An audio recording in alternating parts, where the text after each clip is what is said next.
Price the lord. ಕರ್ತನಾದ ಯೇಸು ಕ್ರಿಸ್ತನ ಹೆಸರಿನಲ್ಲಿ ಎಲ್ಲ ಸಹೋದರ ಸಹೋದರಿಗೂ ನನ್ನ ವಂದನೆಗಳು.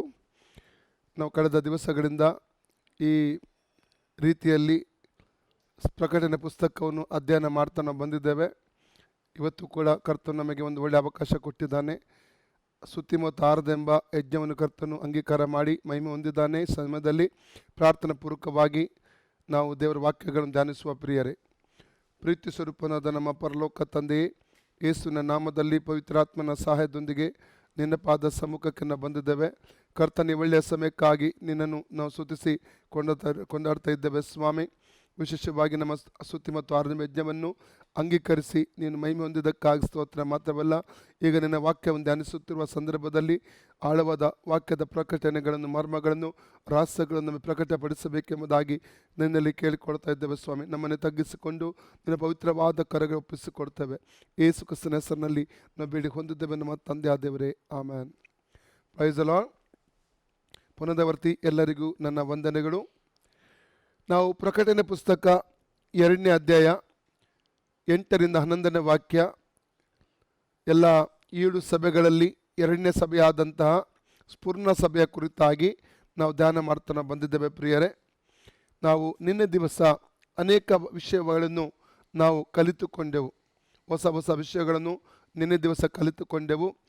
8ನೇ ವಾಕ್ಯದಲ್ಲಿ ಯಾರಿಗೆ ಈ ಒಂದು ಪತ್ರ ಎಂಬುದಾಗಿದೆ, ಯಾವ ಸಭೆಗೆ ಈ ಪತ್ರ ಆತನು ಬರೀತಾ ಇದ್ದಾನೆ ಎಂಬುದಾಗಿದೆ.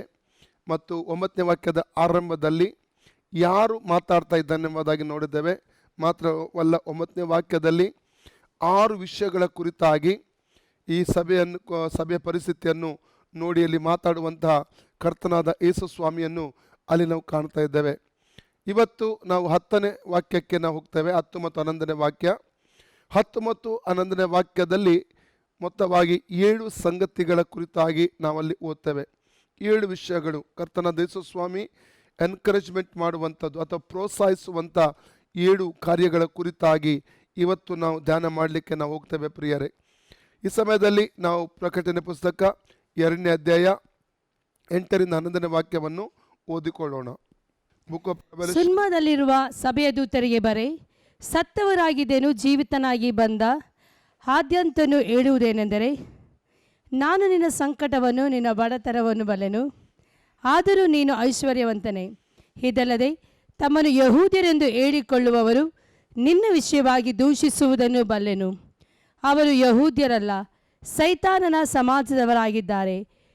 ನಿನಗೆ ಸಂಭವಿಸುತ್ತಿರುವ ಬಾಧೆಗಳಿಗೆ ಹೆದರಬೇಡ. ಹೀಗೋ ನೀವು ದುಷ್ಪ್ರೇರಣೆಗೆ ಒಳಗಾಗುವಂತೆ ಸೈತಾನನು ನಿಮ್ಮಲ್ಲಿ ಕೆಲವರನ್ನು ಸೆರೆಮನೆಗೆ ಹಾಕುವುದಕ್ಕಿದ್ದಾನೆ ಮತ್ತು 10 ದಿವಸಗಳ ತನಕ ನಿಮಗೆ ಸಂಕಟವಿರುವುದು. ನೀನು ಸಾಯಬೇಕಾದರೂ ನಂಬಿಗಸ್ತನಾಗಿರು, ನಾನು ನಿನಗೆ ಜೀವವೆಂಬ ಜಯಮಾಲೆಯನ್ನು ಕೊಡುವೆನು. ದೇವರಾತ್ಮನು ಸಭೆಗಳಿಗೆ ಹೇಳುವುದನ್ನು ಕಿವಿ ಉಳ್ಳವನು ಕೇಳಲಿ. ಜಯ ಹೊಂದುವವನಿಗೆ 2ನೇ ಮರಣದಿಂದ ಕೇಡಾಗುವುದೇ ಇಲ್ಲ. Praise the Lord. ನಾವು 10ನೇ ವಾಕ್ಯದ ಮೊದಲನೇ ವಾಕ್ಯ ಓದುವುದಾದರೆ, ನಿನಗೆ ಸಂಭವಿಸುವುದರ ಕುರಿತಾಗಿ ನೀನು ಓದಿ ವಾಕ್ಯ. ನಿನಗೆ ಸಂಭವಿಸುವುದಕ್ಕಿರುವ ಬಾಧೆಗಳಿಗೆ ಹೆದರಬೇಡ. ಅಂದರೆ ಕರ್ತನಾದ ಯೇಸು ಸ್ವಾಮಿ ಈ ಸಭೆಯನ್ನು ನೋಡಿಕೊಂಡು ಹೇಳ್ತಾ ಇದ್ದಾನೆ, ನಿನಗೆ ಸಂಭವಿಸುವುದಕ್ಕಿರುವ ಬಾಧೆಗಳಿಗೆ ಹೆದರಬೇಡ. ಅಂದರೆ ಕರ್ತನಾತ್ಮನು ಮುಂದೆ ಸಂಭವಿಸಿದ ಸಂಗತಿಗಳನ್ನು ಈ ಸಭೆಗೆ ಆತನು ಹೇಳ್ತಾ ಇದ್ದಾನೆ. ಅಂದರೆ ಭವಿಷ್ಯದಲ್ಲಿ ಈ ಸಭೆಗೆ ಏನೆಲ್ಲ ಸಂಭವಿಸಲಿಕ್ಕಿದೆಯೋ ಅದರ ಕುರಿತಾಗಿ ಮುಂಚಿತವಾಗಿ ತಿಳಿಸಿ ಆ ಸಭೆಯನ್ನು ಆತನು ಬಲಪಡಿಸುವಂಥದ್ದನ್ನು ಇಲ್ಲಿ ನಾವು ಕಾಣಲಿಕ್ಕೆ ನಮಗೆ ಸಾಧ್ಯವಾಗ್ತಾ ಇದೆ ಪ್ರಿಯರೇ. ಸಂಭವಿಸಲಿಕ್ಕಿರುವಂಥ ಬಾಧೆಗಳೆಂಬುದಾಗಿ ಹೇಳಬೇಕಾದ್ರೆ, ಈಗಾಗಲೇ ಈ ಸಭೆ ಬಡತನದಲ್ಲಿ ಹಾದು ಹೋಗ್ತಾ ಉಂಟು, ಸಂಕಟದಲ್ಲಿ ಹಾದು ಹೋಗ್ತಾ ಉಂಟು, ಅನೇಕ ಹಿಂಸೆಯಲ್ಲಿ ಹಾದು ಹೋಗ್ತಾ ಇದೆ, ಬಾರಿ ಒಂದು ಕೊರತೆಯಲ್ಲಿ ಹಾದು ಹೋಗುವಂಥ ಈ ಸಭೆಯನ್ನು ಇಲ್ಲಿ ಕಾಣ್ತಾ ಇದ್ದೇವೆ. ಆದರೆ ಪುನಃ ಕರ್ತನಾದ ಯೇಸು ಸ್ವಾಮಿ ಈ ಸಭೆಯನ್ನು ನೋಡಿಕೊಂಡು ಹೇಳ್ತಾ ಇದ್ದಾನೆ, ನಿನಗೆ ಸಂಭವಿಸುವ ವಿಷಯಗಳಲ್ಲಿ ನೀನು ಸಂಭವಿಸುವಂಥ ಬಾಧೆಗಳಿಗೆ ನೀನು ಹೆದರಬೇಡ ಎಂಬುದಾಗಿ ಯೇಸು ಸ್ವಾಮಿ ಹೇಳಿ ಈ ಸಭೆಯನ್ನು ಪ್ರೋತ್ಸಾಹಪಡಿಸುವಂಥದ್ದನ್ನು ಇಲ್ಲಿ ನಾವು ಕಾಣಲಿಕ್ಕೆ ನಮಗೆ ಸಾಧ್ಯವಾಗ್ತಾ ಇದೆ. ನಾವು ಯೇಸು ಸ್ವಾಮಿ ಒಂದು ಮಾತನ್ನು ಹೇಳಿದ್ದಾನೆ. ಮತ್ತಾಯನ ಸುವಾರ್ತೆ 16:18-19, ನನ್ನ ಸಭೆಯನ್ನು ಭೂಲೋಕದಲ್ಲಿ ಬಂಡೆಯ ಮೇಲೆ ಕಟ್ಟುವೆನು, ಪಾತಾಳ ಲೋಕದ ಬಲವು ಅದನ್ನು ಜಯಿಸಲಾರದೆಂಬುದಾಗಿ ಕರ್ತನಾದ ಯೇಸು ಸ್ವಾಮಿ ಹೇಳಿದ್ದಾನೆ. ಪಾತಾಳ ಲೋಕದ ಬಲ ಎಂಬುದಾಗಿ ಹೇಳಬೇಕಾದ್ರೆ ಅದು ವಿವಿಧ ರೀತಿಯಲ್ಲಿ ಭೂಲೋಕದಲ್ಲಿ ಕ್ರಿಯೆ ಮಾಡ್ತದೆ. ನಾವು ಎಫೆಸ 6:12 ವಾಕ್ಯ ಓದುವಾಗ, ಬುಕ್ ಆಫ್ ಎಫೆಸಿಯನ್ಸ್ ಚಾಪ್ಟರ್ 6:12 ವಾಕ್ಯ ಓದುವಾಗ, ಅಲ್ಲಿ ದೇವರ ಸಭೆಗೆ ಎದುರಾಗಿ ಹೊರಡುವಂಥ 4 ಶಕ್ತಿಗಳನ್ನು ಹೆಸರಿಸಲಾಗಿದೆ. ಒಂದನೇದು ರಾಜತ್ವಗಳು, ಎರಡನೇದು ಅಧಿಕಾರಗಳು, ಮೂರನೇದು ಅಂಧಕಾರದ ಲೋಕಾಧಿಪತಿಗಳು, ನಾಲ್ಕನೇದು ಆಕಾಶ ಮಂಡಲದಲ್ಲಿರುವ ದುರಾತ್ಮ ಸೇನೆಗಳೆಂಬುದಾಗಿ 4 ವಿಧವಾದಂಥ ಶಕ್ತಿಗಳು ಇವತ್ತು ಕರ್ತನಾದ ಯೇಸು ಸ್ವಾಮಿಯ ಜೀವವುಳ್ಳ ಸಭೆಗೆ ಎದುರಾಗಿ ಹೊರಡುವುದರ ಕುರಿತಾಗಿ ಅಲ್ಲಿ ನಾವು ಕಾಣಲಿಕ್ಕೆ ನಮಗೆ ಸಾಧ್ಯವಾಗ್ತಾ ಇದೆ. ಈ ಪಾತಾಳ ಲೋಕದ ಬಲ ಅದು ನೇರವಾಗಿ ಹೋರಾಟಕ್ಕೆ ಬರುವುದಿಲ್ಲ. ಕೆಲವೊಮ್ಮೆ ನೇರ ಅಟ್ಯಾಕ್ಗಳು ಇರುತ್ತವೆ, ಈ ದುರಾತ್ಮಗಳ ಆಕ್ರಮಣಗಳು ನೋಡ್ತಾ. ಆದರೆ ನೇರವಾಗಿ ಹೋರಾಟ ಇಲ್ಲದಿದ್ದರೂ ಬೇರೆ ಬೇರೆ ರೀತಿಯಲ್ಲಿ ಓಡುವಂಥ ಹೋರಾಟಗಳನ್ನು ನಾವು ಕಾಣ್ತಾ ಇದ್ದೇವೆ. ಒಂದನೇದು ರೋಗಗಳನ್ನು ತಂದು ಹಾಕಿ ಈ ರೋಗಾತ್ಮಗಳು ಏನು ಮಾಡ್ತವೆ, ಯುದ್ಧ ಮಾಡುತ್ತವೆ. ಕೆಲವೊಮ್ಮೆ ಮಂತ್ರವಾದ ಶಕ್ತಿಗಳ ಮೂಲಕವಾಗಿ ಕ್ರಿಯೆ ಮಾಡುತ್ತದೆ. ಹಿಂಸೆ ಮೂಲಕವಾಗಿ ಬೇರೆ ವ್ಯಕ್ತಿಗಳನ್ನು ಸಭೆಗೆ ಎದುರಾಗಿ ಪ್ರೇರೇಪಿಸಿ ಹಿಂಸೆ ಮೂಲಕವಾಗಿ ಬಾಧೆಗಳನ್ನು ತಂದು ಹಾಕುತ್ತವೆ. ಅಂದರೆ ನಾನಾ ವಿಧವಾದ ರೀತಿಯಲ್ಲಿ ಕೊರತೆಗಳನ್ನು ತಂದು ಹಾಕಿ ಹೋರಾಡುತ್ತವೆ. ಬೇರೆ ಬೇರೆ ರೀತಿಯಲ್ಲಿ ಹೋರಾಡುವಂಥ ಒಂದು ದುಷ್ಟಶಕ್ತಿಗಳನ್ನು ನಾವು ಕಾಣಲಿಕ್ಕೆ ನಮಗೆ ಸಾಧ್ಯವಾಗ್ತಾ ಇದೆ ಪ್ರಿಯರೇ. ಹಾಗಾದರೆ ಯೇಸು ನಿನಗೆ ಸಂಭವಿಸುವುದಕ್ಕಿರುವ ಬಾಧೆಗಳಿಗೆ ನೀನು ಹೆದರಬೇಡ ಎಂಬುದಾಗಿ ಕರ್ತನಾದ ಸ್ವಾಮಿ ಹೇಳಬೇಕಾದ್ರೆ ಒಂದು ತಿಳ್ಕೋಬೇಕು, ಒಬ್ಬ ಕ್ರೈಸ್ತ ವಿಶ್ವಾಸಿಗೆ ಅಥವಾ ಯೇಸು ಕ್ರಿಸ್ತನ ಹೊಸ ಒಡಂಬಡಿಕೆಯ ಸಭೆಗೆ ಬಾಧೆಗಳು ಇದೆ, ಉಪದ್ರವಗಳು ಇದೆ, ಕಷ್ಟಗಳು ಇದೆ. ಅದಕ್ಕೆ ಯೇಸು ಒಂದು ಮಾತು ಹೇಳಿದ್ದು ಲೂಕ 9:23-24 ವಾಕ್ಯದಲ್ಲಿ, ತನ್ನ ಶಿಲುಬೆಯನ್ನು ಹೊತ್ತುಕೊಂಡು ದಿನಾಲು ನನ್ನ ಹಿಂದೆ ಬರದ ಹೊರತು ನನ್ನ ಶಿಷ್ಯನಾಗಲಿಕ್ಕೆ ಯೋಗ್ಯನಲ್ಲ. ಸಿಕ್ಕಿದ್ರೆ ಓದ್ಬೋದು. ಇದಲ್ಲದೆ ಆತನು ಎಲ್ಲರಿಗೂ ಹೇಳಿದ್ದೇನೆಂದರೆ, ಇದಲ್ಲದೆ ಆತನು ಎಲ್ಲರಿಗೆ ಹೇಳಿದ್ದೇನೆಂದರೆ, ಯಾವನಿಗಾದರೂ ನನ್ನ ಹಿಂದೆ ಬರುವುದಕ್ಕೆ ಮನಸ್ಸಿದ್ದರೆ ಅವನು ತನ್ನನ್ನು ನಿರಾಕರಿಸಿ ತನ್ನ ಶಿಲುಬೆಯನ್ನು ದಿನಾಲು ಹೊತ್ತುಕೊಂಡು ನನ್ನ ಹಿಂದೆ ಹಿಂದಕ್ಕೆ ಬರಲಿ. ತನ್ನ ಪ್ರಾಣವನ್ನು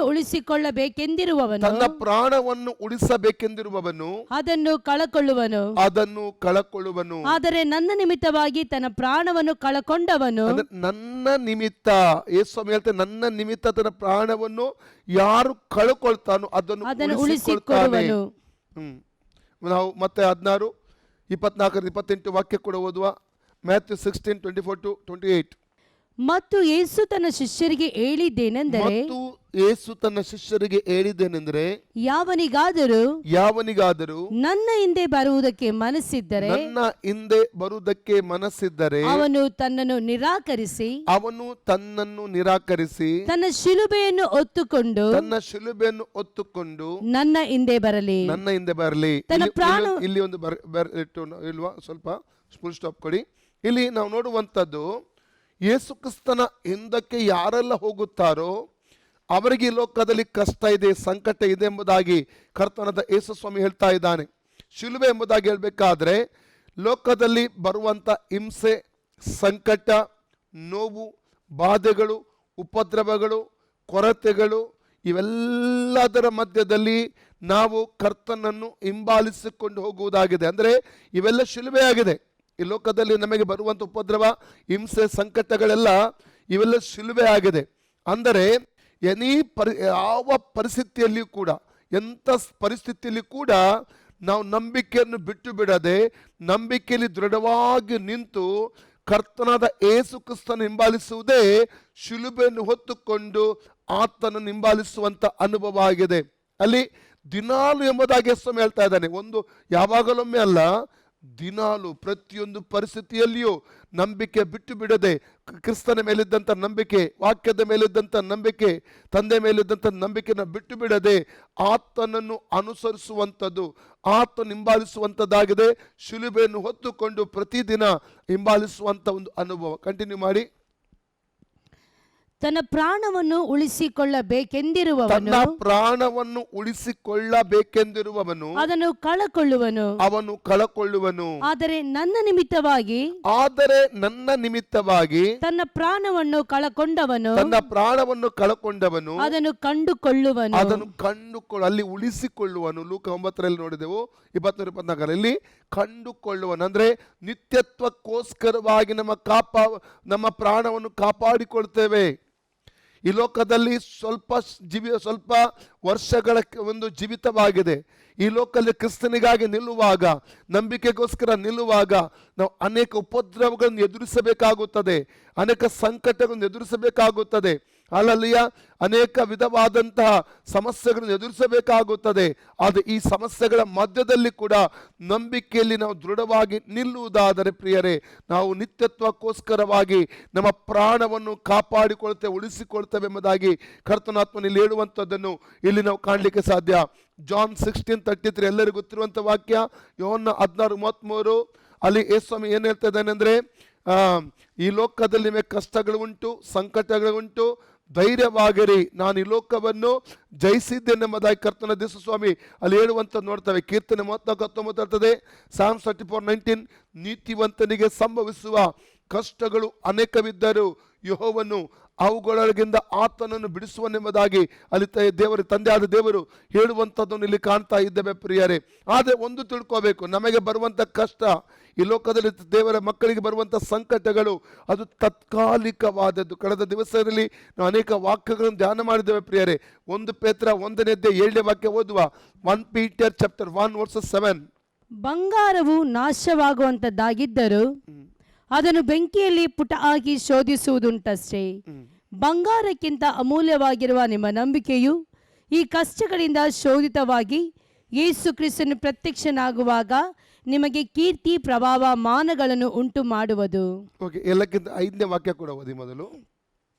ಅಂತ್ಯಕಾಲದಲ್ಲಿ ಪ್ರತ್ಯಕ್ಷವಾಗುವುದಕ್ಕೆ ಸಿದ್ಧವಾಗಿರುವ ರಕ್ಷಣೆಯು ನಂಬುವರಾದ ನಿಮಗೆ ದೊರೆಯಬೇಕೆಂದು ದೇವರು ನಿಮ್ಮನ್ನು ತನ್ನ ಬಲದಿಂದ ಕಾಯುತ್ತಾನೆ. ನೀವು ಸದ್ಯಕ್ಕೆ ಸ್ವಲ್ಪ ಕಾಲ ದೇವರ ಚಿತ್ತಾನುಸಾರ ಅಂದ್ರೆ ದೇವರ ಚಿತ್ತ, ಇದನ್ನು ಈ ವಾಕ್ಯನ ಸರಿಯಾಗಿ ಗಮನ ಬಿಟ್ಟು ಓದಬೇಕು. ನೀವು ಸದ್ಯಕ್ಕೆ ಸ್ವಲ್ಪ ಕಾಲ ದೇವರ ಚಿತ್ತಾನುಸಾರವಾಗಿ, ಮುಂದೆ ಓದಿ, ನಾನಾ ಕಷ್ಟಗಳಲ್ಲಿದ್ದು ಇಲ್ಲಿ ನೋಡಿ, ಸ್ವಲ್ಪ ಕಾಲ ಒಂದು ಸಮಯವನ್ನು ನಿಗದಿಪಡಿಸಲಾಗಿದೆ. ಸ್ವಲ್ಪ ಕಾಲ. ಸೆಕೆಂಡ್, ದೇವರ ಚಿತ್ತಾನುಸಾರವಾಗಿ ಬಾಧೆ ಪಡುವವರಾಗಿದ್ದು. ಅದರ ಅರ್ಥ ದೇವರ ಸಮ್ಮತಿ ಇಲ್ಲಿ ಇದೆ. ಇವತ್ತು ನಾನು ಮತ್ತು ನೀವು ಇದನ್ನು ಕೇಳುವಂಥ ಅನೇಕರು ಬೇರೆ ಬೇರೆ ಕಷ್ಟಗಳಲ್ಲಿರ್ಬೋದು, ಬಾಧೆಗಳಲ್ಲಿರ್ಬೋದು. ಈ ರೋಗ ನನಗೆ ಯಾಕೆ ಬಂತು, ಈ ರೀತಿಯ ಪರಿಸ್ಥಿತಿ ನನಗೆ ಯಾಕೆ ಬಂತು, ಈ ಸಮಸ್ಯೆ ನನಗೆ ಯಾಕೆ ಬಂತು, ನನ್ನ ಕೆಲಸ ಯಾಕೆ ಕಳ್ಕೊಂಡೆ ನಾನು, ಈ ದುಸ್ಥಿತಿ ನನಗೆ ಯಾಕೆ ಬಂತು ಕೇಳುವಂಥ ಪ್ರತಿಯೊಬ್ಬರಿಗೆ ದೇವರು ಕೊಡುವಂಥ ಉತ್ತರ ಏನೆಂದರೆ, ಸ್ವಲ್ಪ ಕಾಲ ದೇವರ ಚಿತ್ತಾನುಸಾರವಾಗಿ ಬಾಧೆ ಪಡುವವರಾಗಿತ್ತು. ದೇವರೊಂದು ಚಿತ್ತ ಇದೆ, ದೇವರ ಅನುಮತಿ ಇದೆ, ದೇವರ ಸಮ್ಮತಿಯಲ್ಲಿ ಇರುವುದನ್ನು ಇಲ್ಲಿ ಕಾಣ್ತೇವೆ. ಅವತ್ತು ಪೇತ್ರನಿಗೆ ಯೇಸು ಏನು ಹೇಳಿದ ಗೊತ್ತುಂಟ? ಲೂಕ್ ಚಾಪ್ಟರ್ 22 31-32 ಓದಿ. ಲೂಕ 22:31-32 ವಾಕ್ಯ ಓದುವ. ಸಿಮೋನನೇ ನೋಡು, ಸೈತಾನನು ನಿಮ್ಮನ್ನು ಗೋಧಿಯಂತೆ ಒನೆಯಬೇಕೆಂದು ಅಪ್ಪಣೆ ಕೇಳಿಕೊಂಡನು. ಇಲ್ಲಿ ಒಂದು ವಿಷಯ, ಇಲ್ಲಿ ಸೈತಾನ ಸಿಮೋನನನ್ನು ಒನೆಯುವುದಂದ್ರೆ ಸಿಮೋನನ ಕೈ ಕಾಲು ಹಿಡ್ಕೊಂಡು ಇದು ಒನೆಯುವುದಲ್ಲ ಅರ್ಥ. ಅದರದ್ದು ಅವನ ನಂಬಿಕೆಯನ್ನು ಕುಗ್ಗಿಸ್ಲಿಕ್ಕೆ ನೋಡುವಂಥದ್ದು, ಅವನ ಕರ್ತನಲ್ಲಿಟ್ಟಂಥ ನಂಬಿಕೆಯನ್ನು ಕೆಡಿಸ್ಲಿಕ್ಕೆ ನೋಡುವಂಥದ್ದು, ಅಂದರೆ ಶೋಧನೆ ತರುವಂಥದ್ದು. ಶೋಧನೆ ಮೂಲಕವಾಗಿ ಕರ್ತನ ತಂದೆಯಾದ ದೇವರ ಮೇಲಿಟ್ಟಂಥ ನಂಬಿಕೆಯನ್ನು ಕೆಡಿಸ್ಲಿಕ್ಕೆ ನೋಡುವಂಥದ್ದು. ಯೇಸು ಸ್ವಾಮಿ ಇಲ್ಲಿ ಸೈತಾನಿಗೆ ಹೇಳ್ತಾ ಇಲ್ಲ, ನಾನು ಪೇತ್ರನನ್ನು ಶೋಧಿಸಲಿಕ್ಕೆ ನಿನಗೆ ಅಪ್ಪಣೆ ಕೊಡುವುದೇ ಇಲ್ಲ. ಈ ವಾಕ್ಯದ ಮೂಲಕ ತಿಳ್ಕೊಳ್ಬೇಕು, ದೇವರ ಚಿತ್ತ ಇಲ್ಲದೆ ಸೈತಾನ ನಮ್ಮ ಜೀವಿತ ಯಾವುದೇ ಒಂದು ಸಂಗತಿಯನ್ನು, ಯಾವುದೊಂದು ಭಾಗವನ್ನು ಮುಟ್ಲಿಕ್ಕೆ ಸಾಧ್ಯವಿಲ್ಲ. ನಮ್ಮ ಜೀವಿತದಲ್ಲಿ ದೇವರ ಚಿತ್ತ ಇಲ್ಲದೆ ಸೈತಾನ ಯಾವುದೇ ವಿಧವಾಗಿ ನಮ್ಮನ್ನು ಶೋಧಿಸಲಿಕ್ಕೆ ಸಾಧ್ಯವಿಲ್ಲ. ದೇವರ ಚಿತ್ತ ಇದೆ. ದೇವರ ಬಳಿ ಮೊದಲು ಹೋಗಿ ಅಪ್ಪಣೆ ಕೇಳ್ತಾನೆ, ಪರ್ಮಿಷನ್ ಕೇಳ್ತಾನೆ. ಯೇಸುಸ್ವಾಮಿ ಪರ್ಮಿಷನ್ ಕೊಟ್ಟರೆ ಮಾತ್ರ ಅವನು ಯಾವ ಭಾಗವನ್ನು ದೇವರು ಸೂಚಿಸಿದನೋ ಆ ಭಾಗದಲ್ಲಿ ಮಾತ್ರ ಶೋಧನೆ ತರಲಿಕ್ಕೆ ಸಾಧ್ಯ. ಅಲ್ಲಲ್ಲಿ ಯೇಸುಸ್ವಾಮಿ ಹೇಳ್ಬಹುದಿತ್ತು, ಸೈತಾನಿಗೆ ಅಪ್ಪಣೆ ಅವಕಾಶ ಕೊಡಲಿಲ್ಲ, ಪರ್ಮಿಷನ್ ಕೊಡಲಿಲ್ಲ, ಅನುಮತಿ ಕೊಡಲಿಲ್ಲ. ಅದೇಸು ಹಾಗೆ ಹೇಳಲಿಲ್ಲ. ಯಾಕೆ ಗೊತ್ತುಂಟಾ? ಪೇತ್ರನ ಮೇಲೆ ಯೇಸುಸ್ವಾಮಿಗೆ ಅಪಾರವಾದ ನಂಬಿಕೆ ಇತ್ತು. ಇವತ್ತು ನನ್ನ ಮತ್ತು ನಿನ್ನ ಜೀವಿತದ ಕೆಲವೊಂದು ಸಮಸ್ಯೆಗಳು ಬರಲಿಕ್ಕೆ ಸಾಧ್ಯವಾಗಿರುವುದಾದರೆ ಅದಕ್ಕೆ ಯೇಸುಸ್ವಾಮಿ ಅಪ್ಪಣೆ ಕೊಟ್ಟಿದ್ದಾನೆ. ಯಾಕೆಂದ್ರೆ ಅದಕ್ಕೆ ಕಾರಣ ಏನೆಂದರೆ ನನ್ನ ಮೇಲೆ ನಿನ್ನ ಮೇಲೆ ಯೇಸುಸ್ವಾಮಿಗೆ ನಂಬಿಕೆ ಇದೆ. ನಾವು ಎಷ್ಟೇ ಕಷ್ಟ ಬಂದರೂ ಆ ಕಷ್ಟದ ಪರಿಸ್ಥಿತಿಯಲ್ಲಿ ನಂಬಿಕೆಯನ್ನು ಬಿಟ್ಟು ಬಿಡುವುದಿಲ್ಲ. ನಾವು ಸೋತು ಹೋಗುವುದಿಲ್ಲ, ನಂಬಿಕೆ ಬಿಟ್ಟು ಹೋಗುವುದಿಲ್ಲ, ಕ್ರಿಸ್ತನನ್ನು ಬೊಂಕುವುದಿಲ್ಲ ಎಂಬುದಾಗಿ ಆತನಿಗೆ ನನ್ನ ಮತ್ತು ನಿಮ್ಮ ಮೇಲೆ ಚೆನ್ನಾಗಿ ನಂಬಿಕೆ ಇದೆ.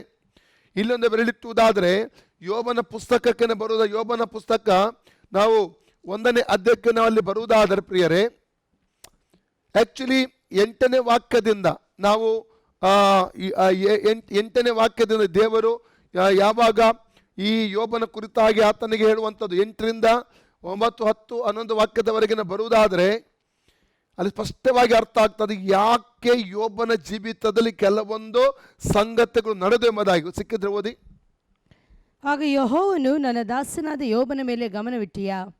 ಅವನು ದೇವರಲ್ಲಿ ಭಯಭಕ್ತಿ ಉಳ್ಳವನಾಗಿ ಕೆಟ್ಟದ್ದನ್ನು ನಿರಾಕರಿಸುತ್ತಾ ನಿರ್ದೋಷಿಯು ಯಥಾರ್ಥ ಚಿತ್ತನೂ ಆಗಿದ್ದಾನೆ. ಅವನಿಗೆ ಸಮಾನನು ಭೂಲೋಕದಲ್ಲಿ ಎಲ್ಲಿಯೂ ಸಿಕ್ಕುವುದಿಲ್ಲ ಎಂದು ಸೈತಾನನಿಗೆ ಹೇಳಿದನು. ಅದಕ್ಕೆ ಸೈತಾನನು, ಯೋಬನು ದೇವರಲ್ಲಿ ಭಯಭಕ್ತಿಯನ್ನು ಲಾಭವಿಲ್ಲದೆ ಇಟ್ಟಿದ್ದಾನೋ? ಯೋಬನು ದೇವರಲ್ಲಿ ಭಯಭಕ್ತಿಯನ್ನು ಲಾಭವಿಲ್ಲದಿಟ್ಟಿದ್ದಾನೋ? ಇವತ್ತು ದೇವರ ಬಳಿ ಹೋಗಿ ಸೈತಾನ ಏನ್ ಹೇಳ್ತಾನೆ ಗೊತ್ತ? ನನ್ನನ್ನು ನಿನ್ನನ್ನು ಸೂಚಿಸಿ ದೇವರ ಬಳಿ ಆತನ ದೂರ ಏನು ಕೊಡ್ತಾನೆ ಗೊತ್ತುಂಟಾ? ಅವನು ಲಾಭ ಇಲ್ಲದೆ ನಿನ್ನ ಮೇಲೆ ನಂಬಿಕೆ ಇಟ್ಟಿದ್ದಾಳ, ಲಾಭ ಇಲ್ಲದೆ ಅವಳು ನಿನ್ನಲ್ಲಿ ನಂಬಿಕೆ ಇಟ್ಟಿದ್ದಾಳ. ಅವರಿಗೆ ಆರೋಗ್ಯ ಇದೆ, ಅವರಿಗೆ ಒಳ್ಳೆ ಕೆಲಸ ಇದೆ, ಒಳ್ಳೆ ಸೇವೆ ಮಾಡ್ತಾ ಇದ್ದಾರೆ. ಯಾವುದೊಂದು ಭಾಗವನ್ನು ಮುಟ್ಲಿಕ್ಕೆ ಅನುಮತಿ ಕೊಡು. ಆ ನೋವು ಬರುವಾಗ ಮುಖದಲ್ಲಿ ದೂಷಿಸ್ತಾರೆ ಇಲ್ವಾ ನೋಡುವ. ಈ ಚಾಲೆಂಜ್ ಆಗಿತ್ತು ದೇವರು ಮತ್ತು ಸೈತಾನನ ಮಧ್ಯದಲ್ಲಿ. ದೇವರಿಗೆ ಯೋಬನ ಮೇಲೆ ನಂಬಿಕೆ ಇತ್ತು. ಇವತ್ತು ನನ್ನ ಮತ್ತು ನಿಮ್ಮ ಮೇಲೆ ಅದೇ ನಂಬಿಕೆಯನ್ನು ಕರ್ತನ ಯೇಸುಸ್ವಾಮಿ ಇಟ್ಟಿದ್ದಾನೆ. ಮುಂದೆ ಓದಿಯ ವಾಕ್ಯ. ನೀನು ಅವನಿಗೂ ಅವನ ಮನೆಗೂ ಅವನ ಎಲ್ಲ ಸ್ವಾಸ್ಥ್ಯಕ್ಕೂ ಸುತ್ತಮುತ್ತಲೂ ಬೇಲಿಯನ್ನು ಹಾಕಿದ್ದೀಯಲ್ಲ. ಅವನು ಕೈ ಹಾಕಿದ ಕೆಲಸವನ್ನು ನೀನು ಸಫಲಪಡಿಸುತ್ತಿರುವುದರಿಂದ ಅವನ ಸಂಪತ್ತು ದೇಶದಲ್ಲಿ ವೃದ್ಧಿಯಾಗುತ್ತಾ ಬಂದಿದೆ. ಆದರೆ ನಿನ್ನ ಕೈ ನೀಡಿ ಅವನ ಸೊತ್ತನ್ನೆಲ್ಲ ಅಳಿಸಿಬಿಡು. ಆಗ ಅವನು ನಿನ್ನ ಎದುರಿಗೆ ನಿನ್ನನ್ನು ದೂಷಿಸುವನು ಅಂದನು. ಯೆಹೋವನು ಸೈತಾನನಿಗೆ, ಅವನ ಸ್ವಾಸ್ಥ್ಯವೆಲ್ಲ ನಿನ್ನ ಕೈಯಲ್ಲಿ ಅದೇ ನೋಡು, ಆದರೆ ಅವನ ಮೈ ಮೇಲೆ ಮಾತ್ರ ಕೈ ಹಾಕಬೇಡ ಎಂದು ಅಪ್ಪಣೆ ಕೊಟ್ಟನು. ಹಾಗಾದ್ರೆ ಒಂದು ತಿಳ್ಕೋಬೇಕು, ದೇವರು ಸೈತಾನನಿಗೆ ನಮ್ಮನ್ನು ಮುಟ್ಟುವುದಕ್ಕೆ ಅಪ್ಪಣೆ ಕೊಡ್ತಾನೆ. ಅವನ ಅನುಮತಿ ಕೇಳುವಾಗ ಅನುಮತಿ ಕೊಡ್ತಾನೆ. ದೇವರು ಯಾವ ಭಾಗದಲ್ಲಿ ಅವನು ಮುಟ್ಟುವುದಕ್ಕೆ ಅನುಮತಿ ಕೊಡ್ತಾನೋ ಆ ಭಾಗ ಬಿಟ್ಟು ಬೇರೆ ಯಾವ ಭಾಗ ಸೈತಾನ ಮುಟ್ಟುವುದಕ್ಕೆ ಅನುಮತಿ ಇರಲ್ಲ. ಇದು ಯಾಕೆ? ಸೈತಾನನಿಗೆ ಒಂದು ಅವಕಾಶ ನಮ್ಮ ನಂಬಿಕೆಯನ್ನು ಶೋಧಿಸಿ ದೇವರ ಪ್ರೀತಿಯಿಂದ ದೂರ ಕೊಂಡೊಯ್ಯುವುದಕ್ಕಾಗಿ. ಆದ ದೇವರಿಗೂ ಕೂಡ ದೇವರಲ್ಲಿ ಪರೀಕ್ಷೆ ಇಡ್ತಾನೆ. ಆ ಪರೀಕ್ಷೆಯಲ್ಲಿ ಪಾಸ್ ಆಗ್ತೇವಾ ಇಲ್ಲವಾ? ಕಷ್ಟ ಬಂದಾಗ, ದುಃಖ ಬಂದಾಗ, ಹೋರಾಟ ಬಂದಾಗ, ರೋಗ ಬಂದಾಗ, ಬಾಧೆ ಬಂದಾಗ ಕರ್ತನಲ್ಲಿ ನಂಬಿಕೆಯನ್ನು ದೃಢವಾಗಿಟ್ಟು ನಾವು ನಿಲ್ತೇವ ಇಲ್ಲವಾ ದೇವರು ನೋಡ್ತಾನೆ. ನಾವು ಧರ್ಮೋಪದೇಶ ಕಾಂಡ 8:2 ವಾಕ್ಯ ಓದುವ. ಡ್ಯೂಟರನಮಿ 8:2. ನಿಮ್ಮ ದೇವರಾದ ಯೆಹೋವನು ನಿಮ್ಮನ್ನು ಈ 40 ವರ್ಷ ಅರಣ್ಯದಲ್ಲಿ ನಡೆಸಿದ್ದನ್ನು ನೀವು ತನ್ನ ಆಜ್ಞೆಗಳನ್ನು ಕೈಗೊಳ್ಳುವವರೋ ಅಲ್ಲವೋ ಎಂದು ತಿಳಿದುಕೊಳ್ಳುವುದಕ್ಕೆ ನಿಮ್ಮನ್ನು ಕಷ್ಟಕ್ಕೆ ಒಳಪಡಿಸಿ ನಿಮ್ಮ ಮನೋಭಾವವನ್ನು ಪರೀಕ್ಷಿಸಿದ್ದನ್ನು ನೆನಪಿಗೆ ತಂದುಕೊಳ್ಳಿರಿ. ಕಷ್ಟಕ್ಕೆ ಒಳಪಡಿಸಿ ನಿಮ್ಮ ಮನೋಭಾವವನ್ನು ಪರೀಕ್ಷಿಸಿದ ನೆನಪಿಗೆ ಇಟ್ಟುಕೊಳ್ಳಿರಿ. ನೀವು ಆತನ ಆಜ್ಞೆಗಳನ್ನು ಕೈಗೊಂಡು ನಡೆಯುವರೋ ಅಲ್ಲವೋ? ಕಷ್ಟದಲ್ಲಿಯೂ ದುಃಖದಲ್ಲಿಯೂ ಆತನ ಹಿಂಬಾಲಿಸ್ತಿರೋ ಇಲ್ಲವೋ? ನಮ್ಮ ಮನೋಭಾವ ಪರೀಕ್ಷೆ ಮಾಡುವುದಕ್ಕಾಗಿ ಆತನು ಕಷ್ಟಕ್ಕೆ ಒಳಪಡಿಸಿ ನಮ್ಮ ಮನೋಭಾವವನ್ನು ಆತನು ಪರೀಕ್ಷೆ ಮಾಡ್ತಾನೆ. ಲೂಕನ ಪುಸ್ತಕ 22:31 ವಾಕ್ಯಕ್ಕೆ ನಾವು ತಿರುಗಿ ಬರುವ. ಲೂಕ್ 22:31-32. ಆದರೆ ನಿನ್ನ ನಂಬಿಕೆ ಕುಂದಿ ಹೋಗಬಾರದೆಂದು ಆದರೆ ನಿನ್ನ ನಂಬಿಕೆ ಕುಂದಿ ಹೋಗಬಾರದೆಂದು ನಾನು ನಿನ್ನ ವಿಷಯದಲ್ಲಿ ದೇವರಿಗೆ ವಿಜ್ಞಾಪನೆ ಮಾಡಿಕೊಂಡೆನು. ನಾನು ನಿನ್ನ ವಿಷಯದ ದೇವರಿಗೆ ವಿಜ್ಞಾಪನೆ ಮಾಡಿಕೊಂಡೆನು. ಈಗ ಒಂದು ವಿಷಯ ಗೊತ್ತುಂಟಾ? ಯೇಸು ಕ್ರಿಸ್ತನ ಶ್ರೇಷ್ಠ ಸೇವೆ ಯಾವ ಸೇವೆ ಗೊತ್ತುಂಟಾ? ಯಾಜಕ, ಮಹಾಯಾಜಕ ಸೇವೆ. ಇವತ್ತು ಪರಲೋಕದ ದೇವದರ್ಶನ ಗುಡಾರದಲ್ಲಿ ಆತನು ಮಹಾಯಾಜಕ ಸೇವೆ ಮಾಡ್ತಾ ಇದ್ದ. ಒಂದು ವಾಕ್ಯ ಓದಿ, ಹಿಬ್ರು 8:1-2 ವಾಕ್ಯ. Book of Hebrew chapter 8:1-2. ನಾವು ಈಗ ಹೇಳುವ ಸಂಗತಿಗಳಲ್ಲಿ ಮುಖ್ಯವಾದ ಮಾತೇನೆಂದರೆ, ಪರಲೋಕದೊಳಗೆ ಮಹತ್ವವುಳ್ಳ ದೇವರ ಸಿಂಹಾಸನದ ಬಲಗಡೆಯಲ್ಲಿ ಆಸನಾರೂಢನಾದಂತಹ ಮಹಾಯಾಜಕನು ನಮಗಿದ್ದಾನೆ. ಈತನು ಪವಿತ್ರ ಸ್ಥಾನದಲ್ಲಿ, ಅಂದರೆ ಮನುಷ್ಯನು ಹಾಕದೆ ಕರ್ತನೆ ಹಾಕಿದ ನಿಜವಾದ ದೇವದರ್ಶನ ಗುಡಾರದಲ್ಲಿ ಯಾಜಕ ಉದ್ಯೋಗ ನಡೆಸುವವನಾಗಿದ್ದಾನೆ. ಹೌದು, ಅಂದ್ರೆ ರೋಮ 8:34 ವಾಕ್ಯ ಪ್ರಕಾರವಾಗಿ, ಹಿಬ್ರು 7:25 ವಾಕ್ಯ ಪ್ರಕಾರ ನನಗಾಗಿ ನಿಮಗಾಗಿ ಆತನು ವಿಜ್ಞಾಪನೆ ಮಾಡ್ತಾನೆ. ಸೈತಾನಿಗೆ ಅವಕಾಶ ಕೊಡ್ತಾನೆ ನಮ್ಮ ಜೀವಿತದಲ್ಲಿ. ಎರಡನೇದಾಗಿ, ಅದೇ ಸಂದರ್ಭದಲ್ಲಿ ನಮ್ಮ ಜೀವಿತ ಶೋಧನೆಗಳು, ಪರೀಕ್ಷೆಗಳು ಬರುವಾಗ ನಮಗೋಸ್ಕರ ತಂದೆಯಾದ ದೇವರ ಬಳಿಯಲ್ಲಿ ಕುಳಿತು ಆತನು ವಿಜ್ಞಾಪನೆ ಮಾಡ್ತಾ ಇದ್ದಾನೆ. ನನ್ನ ಮಗಳನ್ನು ಕಾಪಾಡು ತಂದೆಯೇ, ನನ್ನ ಮಗಳನ್ನು ಬಲಪಡಿಸು, ಶೋಧನೆ ಸಹಿಸಲು ಕೃಪೆ ಕೊಡು, ಈ ಶೋಧನೆಯಿಂದ ಹೊರಗೆ ಕರ್ಕೊಂಡು ಬಾ ಎಂಬುದಾಗಿ ನಮಗೋಸ್ಕರವಾಗಿ ಆತನು ವಿಜ್ಞಾಪನೆ ಮಾಡ್ತಾನೆ. ಪ್ರಿಯರೇ, ಹಾಗಾದರೆ ಇಲ್ಲಿ ನಾವು ನೋಡುವುದಾದರೆ, ದೇವರ ಚಿತ್ತ ಇಲ್ಲದೆ ನಮ್ಮ ಜೀವಿತದಲ್ಲಿ ಯಾವುದೂ ನೆರವೇರಲ್ಲ. ಹಾಗಾದರೆ 1 ಪೇತ್ರ 1:5 ಪ್ರಕಾರವಾಗಿ, ಸದ್ಯಕ್ಕೆ ನೀವು ದೇವರ ಚಿತ್ತಾನುಸಾರವಾಗಿ ನಾನಾ ವಿಷಯಗಳ ಓದಿ ವಾಕ್ಯವನ್ನು 5ನೇ ವಾಕ್ಯ. ನೀವು ಸತ್ಯಕ್ಕೆ ಸ್ವಲ್ಪ ಕಾಲ ದೇವರ ಚಿತ್ತಾನುಸಾರ ನಾನಾ ಕಷ್ಟಗಳಲ್ಲಿದ್ದು ದುಃಖಿಸುವವರಾಗಿದ್ದರು ಆ ಪದವಿಯನ್ನು ಆಲೋಚಿಸಿ. ನೋಡಿ, ದುಃಖಿಸುವವರಾಗಿದ್ದರು ಆ ಪದವಿಯನ್ನು ಆಲೋಚಿಸಿ. ಅಂದ್ರೆ ನಮಗೊಂದು ಪದವಿ, ದೇವ್ರ ಪೊಸಿಷನ್ ಇಟ್ಟಿದ್ದಾನೆ. ಈ ಲೋಕದಲ್ಲಿ ಅನೇಕ ಒಲಿಂಪಿಕ್ ಸ್ಪರ್ಧೆಯಲ್ಲಿ ಪಾಲ್ಗೊಳ್ಳುತ್ತಾರೆ, ಬೇರೆ ಬೇರೆ ಆಟೋಟ ಸ್ಪರ್ಧೆಗಳಲ್ಲಿ ಪಾಲ್ಗೊಳ್ತಾರೆ. ಕಾರಣ ಅವರ ಮುಂದೆ ಒಂದು ಶೀಲ್ಡ್ ಇರ್ತದೆ. ಆ ಶೀಲ್ಡ್ಗೋಸ್ಕರ ಎಷ್ಟೆಲ್ಲ ಕಷ್ಟಪಡ್ತಾರೆ. ಬೆಳಿಗ್ಗೆ ಬೇಗ ಎದ್ದು 3-4 ಗಂಟೆ ಅಭ್ಯಾಸ ಮಾಡುವಂಥದ್ದು, ಅನೇಕ ಶರೀರವನ್ನು ಕಟ್ಟುನಿಟ್ಟಾಗಿ ಇಟ್ಕೊಳ್ಳುವಂಥದ್ದು. ಆದರೆ ಅದು ಸಿಕ್ಕಿದಂಥ ಎಷ್ಟೋ ಖುಷಿ ಅವರಿಗೆ. ಆದರೆ ಆ ಒಂದು ಶೀಲ್ಡ್ ಆದರೂ, ಆ ಮುಕುಟವಾದರೂ ಅದು ಬಾಡಿ ಹೋಗುವಂಥದ್ದು, ಅದು ನಾಶವಾಗಿ ಹೋಗುವಂಥದ್ದು. ಬಾಡಿ ಹೋಗದ ಒಂದು ಮುಕುಟವನ್ನು ಯೇಸು ಸ್ವಾಮಿ ನನಗಾಗಿ ನಿಮಗಾಗಿ ಪರಲೋಕದಲ್ಲಿ ಶಾಶ್ವತವಾದ ಮುಕುಟವನ್ನು ಆತನು ಸಿದ್ಧ ಮಾಡಿಟ್ಟಿದ್ದಾನೆ. ಪ್ರಿಯರಿ, ಎಂದಿಗೂ ಬಾಡದಂಥ, ಎಂದಿಗೂ ನಷ್ಟವಾಗಿ ಹೋಗದಂಥ ಒಂದು ಮುಕುಟ, ಒಂದು ಜಯಮಾಲೆ ನಮಗೋಸ್ಕರವಾಗಿ ಸಿದ್ಧವಾಗಿ ಇದೆ. ಪ್ರಿಯರೇ, ಆದ ಕಾರಣ ನಾನಾ ಕಷ್ಟಗಳಲ್ಲಿರುವಾಗ ನಾವೇನು ಮಾಡಬೇಕಂತೆ? ಆ ಪದವಿ, ಆ ಪೊಸಿಷನ್, ಆ ಸ್ಥಾನ, ದೇವರು ನಮಗಾಗಿಟ್ಟಂಥ ಸ್ಥಾನ, ಹಲ್ಲೆಲೂಯಾ, ಅದನ್ನು ನಾವು ನೆನಪು ಮಾಡಿಕೊಂಡು ಬಲ ಹೊಂದಿಕೊಳ್ಳಬೇಕು. ನಮಗೊಂದು ಪೊಸಿಷನ್ ದೇವರು ಸಿದ್ಧ ಮಾಡಿಟ್ಟಿದ್ದಾನೆ, ನಮಗೊಂದು ಸ್ಥಾನ. ಅಲ್ಲಲ್ಲಿ ಈಗಾಗಲೇ ನಾವು ದೇವರ ಮಕ್ಕಳ ಸ್ಥಾನದಲ್ಲಿದ್ದೇವೆ, ಮಕ್ಕಳಾಗಿದ್ದೇವೆ, ನಾವು ನೀತಿವಂತರಾಗಿದ್ದೇವೆ, ನಾವು ಪರಿಶುದ್ಧರಾಗಿದ್ದೇವೆ, ರಾಜ ಯಾಜಕರಾಗಿದ್ದೇವೆ. ಅನೇಕ ಸ್ಥಾನ ದೇವರು ನಮಗೆ ಈಗಾಗಲೇ ಕೊಟ್ಟಿದ್ದಾನೆ. ಹಲ್ಲೆಲೂಯಾ, ಆ ಪೊಸಿಷನ್ ಸ್ಥಾನವನ್ನು ನೆನೆಸಿಕೊಂಡು ನಾವೇನು ಮಾಡಬೇಕು? ಸಂತೋಷ ಪಡಬೇಕು. 1 ಪೇತ್ರ 5:10 ಕಡೆ ಓದಿ. 1 Peter 5:10. ಕ್ರಿಸ್ತನಲ್ಲಿ ನಿಮ್ಮನ್ನು ತನ್ನ ನಿತ್ಯ ಪ್ರಭಾವಕ್ಕೆ ಕರೆದ ಕೃಪಾಪೂರ್ಣನಾದ ದೇವರು ತಾನೇ ನೀವು ಸ್ವಲ್ಪ ಕಾಲ ಬಾಧೆಪಟ್ಟ ಮೇಲೆ ನಿಮ್ಮನ್ನು ಯೋಗ್ಯ ಸ್ಥಿತಿಗೆ ತಂದು ನೆಲೆಗೊಳಿಸಿ ಬಲಪಡಿಸುವನು. ನೋಡಿ, ಸ್ವಲ್ಪ ಕಾಲ. ಹಾಗಾದ್ರೆ ಒಂದು ತಿಳ್ಕೋಬೇಕು, ಕಷ್ಟ ಇದೆ, ಸಂಕಟ ಇದೆ, ದೇವರ ವಾಕ್ಯನೇ ಹೇಳ್ತದೆ. ಸಮಸ್ಯೆ ಇದೆ, ಹೋರಾಟ ಇದೆ, ಆದರೆ ಜಯ ಕೂಡ ಇದೆ. ದೇವರು ಯೋಗ್ಯವಾದ ಒಂದು ಸ್ಥಿತಿಗೆ ದೇವರು ನಮ್ಮನ್ನು ನಡೆಸುತ್ತಾನೆ. ನಮ್ಮ ಕುರಿತಾಗಿ ಇರುವಂಥ ಕಷ್ಟಗಳು, ಬಾಧೆಗಳಿಗೆ ಕುರಿತಾಗಿ ದೇವರಿಗೆ ದೇವರದೇ ಆದಂಥ ಒಂದು ಯೋಜನೆ ಇದೆ, ದೇವರದ್ದೇ ಆದಂಥ ಒಂದು ಪ್ಲಾನ್ ಇದೆ. ನಮ್ಮನ್ನು ಯೋಗ್ಯ ಸ್ಥಿತಿಗೆ ತರುವುದಕ್ಕಾಗಿ ಕೆಲವೊಂದನ್ನು ನಮ್ಮ ಜೀವಿತದಲ್ಲಿ ದೇವರು ಅನುಮತಿಸುತ್ತಾನೆ. ಸ್ಪೂರ್ಣ ಸಭೆಗೆ ಆತನು ಅನುಮತಿಸಿದ, ಎಲ್ಲ ಸಭೆಗಳಿಗೂ ಆತನು ಅನುಮತಿಸುತ್ತಾನೆ. ನಿಮಗೆ ಸಂಭವಿಸಲಿಕ್ಕಿರುವಂಥ ಬಾಧೆಗಳಿಗೆ ಹೆದರಬೇಡ, ಬಾಧೆಗೆ ಹೆದರಬಾರದು, ಸಭೆ ಹೆದರಬಾರದು. ಜ್ಞಾನೋಕ್ತಿ 28:1 ಹೇಳ್ತದೆ, ದುಷ್ಟನು ಹಿಂದಟ್ಟದಿದ್ದರೂ ಓಡಿ ಹೋಗುವನು, ಶಿಷ್ಟನು ಸಿಂಹದಂತೆ ಧೈರ್ಯದಿಂದಿರುವನು. ಕಾರಣ ಏನು? 2 ತಿಮೋಥಿ 1:7 ಹೇಳ್ತಾರೆ, 2 ತಿಮೋಥಿ 1 ಹೇಳುತ್ತದೆ, ನಾವು ಹೊಂದಿದಂಥ ಆತ್ಮ ಹೇಳಿತನದ ಆತ್ಮವಲ್ಲ, ಬಲ, ಪ್ರೀತಿ, ಶಿಕ್ಷಣದ ಆತ್ಮವನ್ನು ಹೊಂದಿದ್ದೇವೆ. ಬಲ, ಪ್ರೀತಿ, ಶಿಕ್ಷಣದ ಆತ್ಮವನ್ನು ದೇವರು ನಮಗೆ ಕೊಟ್ಟಿದ್ದಾನೆಂಬುದಾಗಿ ಆ ವಾಕ್ಯ ಭಾಗದಲ್ಲಿ ನೋಡ್ತೇವೆ. ಹಾಗಾದ್ರೆ ಎಲ್ಲ ಕಷ್ಟಗಳ, ಸಂಕಟಗಳ, ಬಾಧೆಗಳ ಮಧ್ಯದಲ್ಲಿ ನಾವು ದೃಢವಾಗಿ, ನಂಬಿಕೆಯಲ್ಲಿ ದೃಢವಾಗಿ ನಾವು ನಿಲ್ಲುವವರಾಗಿರಬೇಕು. ಹಾಗಾದ್ರೆ ಈ ಉಪದ್ರವಗಳು ಬರುವಾಗ ನಾವು ಏನು ಮಾಡಬೇಕು? ಅದನ್ನು ಕೆಲವೊಂದು ವಾಕ್ಯಗಳು ಓದಿ ನಾವು ಮುಂದಕ್ಕೆ ಹೋಗೋಣ ಬೇರೆ. ಮೊದಲದಾಗಿ ನಾವು ಕೀರ್ತನೆ 56:9 ವಾಕ್ಯ ಓದುವ, ಕರ್ತನನ್ನು ಆಶ್ರಯಿಸುವಂಥದ್ದು. ಕರ್ತನು ನಮ್ಮ ಜೊತೆಯಲ್ಲಿ ಇದ್ದಾನೆಂಬುದಾಗಿ ನಿಶ್ಚಯ ಮಾಡಿಕೊಳ್ಬೇಕು. ನಾವು ಯಾವಾಗ ಆತನನ್ನು ಆಶ್ರಯಿಸ್ತೇವೆ, ಆತ ನಮ್ಮ ಸಂಗಡ ಇರ್ತಾನೆ, ನಿಶ್ಚಯ ನಾವು ಪಡ್ಕೋಬೇಕು. ದೇವರು ನನ್ನ ಸಂಗಡ ಇರುವುದು ನಿಶ್ಚಯ. ದೇವರು ನನ್ನ ಸಂಗಡ ಇರುವುದು ನಿಶ್ಚಯ. ನಾನು ಆತನಿಗೆ ಮೊರೆಯಿಡುವಾಗಲೇ ನನ್ನ ಶತ್ರುಗಳು ಪಕ್ಕನೆ ಪಲಾಯನ ಮಾಡುವರು.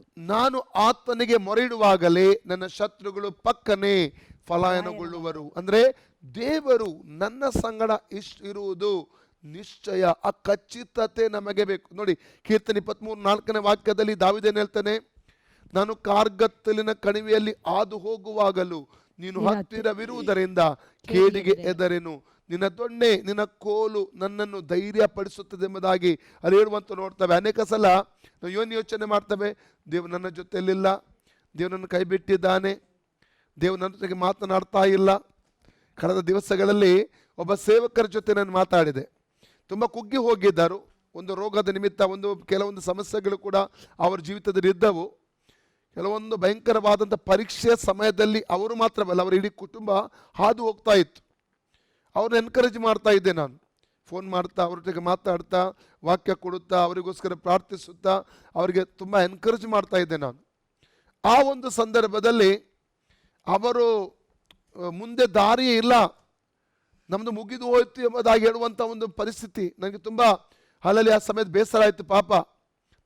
ಆವಾಗ ನಾನು ನನ್ನ ಜೀವಿತದಲ್ಲಿ ನಡೆದ ಕೆಲವು ಅನುಭವಗಳನ್ನು ಅವರೊಟ್ಟಿಗೆ ಹಂಚುವುದಕ್ಕೆ ದೇವರು ಸಹಾಯ ಮಾಡಿದ. ಸ್ಪೆಷಲಿ ನಾನು ರಕ್ಷಣೆ ಹೊಂದಿ ಸೇವೆಗೆ ಬಂದಂಥ ಸಂದರ್ಭದಿಂದ ಅನೇಕ ಹೋರಾಟ ಎದುರಿಸಿದ್ದೇನೆ.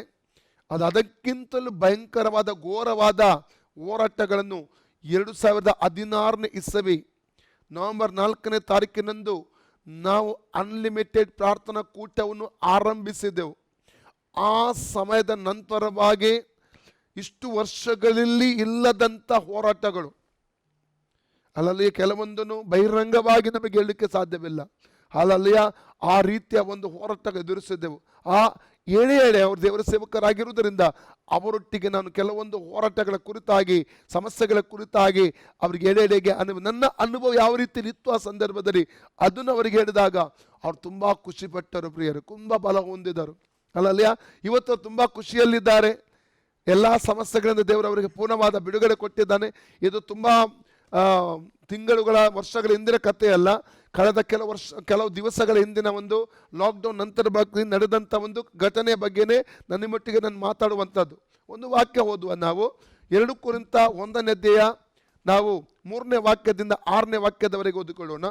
ನಮ್ಮ ಕರ್ತನಾದ ಯೇಸು ಕ್ರಿಸ್ತನ ದೇವರು, ನಮ್ಮ ಕರ್ತನಾದ ಯೇಸು ಕ್ರಿಸ್ತನ ದೇವರು, ತಂದೆಯು ಆಗಿರುವಾತನಿಗೆ ಸ್ತೋತ್ರವಾಗಲಿ. ತಂದೆಯು ಆಗಿರುವಾತನಿಗೆ ಸ್ತೋತ್ರವಾಗಲಿ. ಆತನು ಕನಿಕರವುಳ್ಳ ತಂದೆಯು, ಆತನು ಕನಿಕರವುಳ್ಳ ತಂದೆಯು, ಸಕಲ ವಿಧವಾಗಿ ಸಂತೈಸುವ ದೇವರು ಆಗಿದ್ದು, ಸಕಲ ವಿಧವಾಗಿ ಸಂತೈಸುವ ದೇವರಾಗಿದ್ದಾನೆ. ನಮಗೆ ಸಂಭವಿಸಿರುವ ಎಲ್ಲಾ ಸಂಕಟಗಳಲ್ಲಿ, ನಮಗೆ ಸಂಭವಿಸಿರುವ ಎಲ್ಲಾ ಸಂಕಟಗಳಲ್ಲಿ, ನಮಗೆ ಸಂಭವಿಸುವ ಎಲ್ಲಾ ಸಂಕಟಗಳಲ್ಲಿ, ನಮಗೆ ಸಂಭವಿಸುವ ಎಲ್ಲಾ ಸಂಕಟಗಳಲ್ಲಿ ನಮ್ಮನ್ನು ಸಂತೈಸುತ್ತಾನೆ. ನಮ್ಮನ್ನು ಸಂತೈಸುತ್ತಾನೆ. ಹೀಗೆ ದೇವರಿಂದ ನಮಗಾಗುವ ಆದರಣೆಯು, ಈಗ ದೇವರಿಂದ ನಮಗಾಗುವ ಆದರಣೆಯ ಮೂಲಕ ನಾವು ನಾನಾ ವಿಧವಾದ ಸಂಕಟಗಳಲ್ಲಿ ಬಿದ್ದಿರುವವರನ್ನು, ನಾನಾ ವಿಧವಾದ ಸಂಕಟಗಳಲ್ಲಿ ಬಿದ್ದಿರುವವರನ್ನು ಸಂತೈಸುವುದಕ್ಕೆ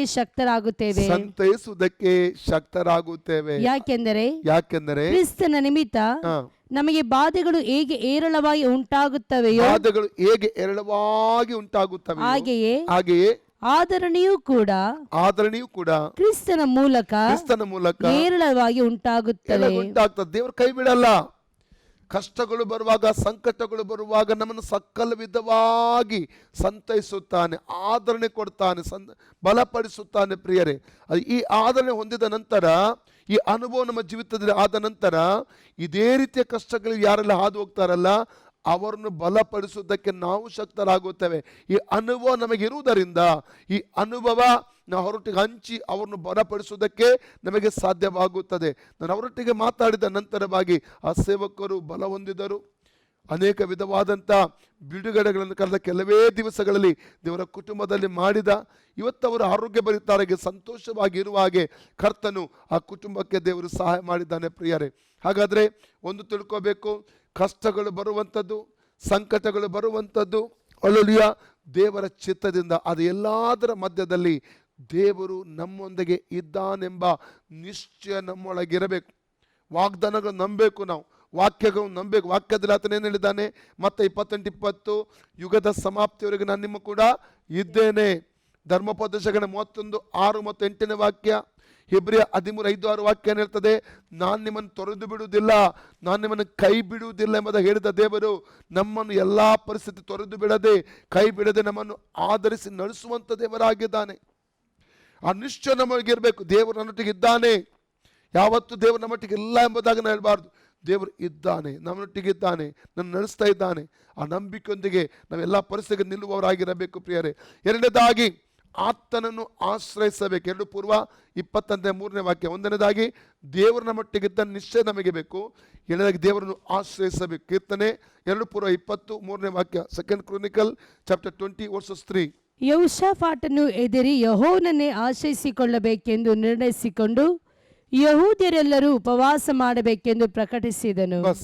ಕೀರ್ತನೆ 118 8-9 ವಾಕ್ಯ. 118 ಕೀರ್ತನೆ 8-9. ಮನುಷ್ಯರಲ್ಲಿ ಭರವಸವಿಡುವುದಕ್ಕಿಂತ ಯೆಹೋವನನ್ನು ಆಶ್ರಯಿಸುವುದು ಒಳ್ಳೆಯದು, ಪ್ರಭುಗಳಲ್ಲಿ ಭರವಸವಿಡುವುದಕ್ಕಿಂತ ಯೆಹೋವನನ್ನು ಆಶ್ರಯಿಸುವುದು ಒಳ್ಳೆಯದು. Praise God. ದೇವರನ್ನು ಆಶ್ರಯಿಸಬೇಕು ಪ್ರಿಯರೇ.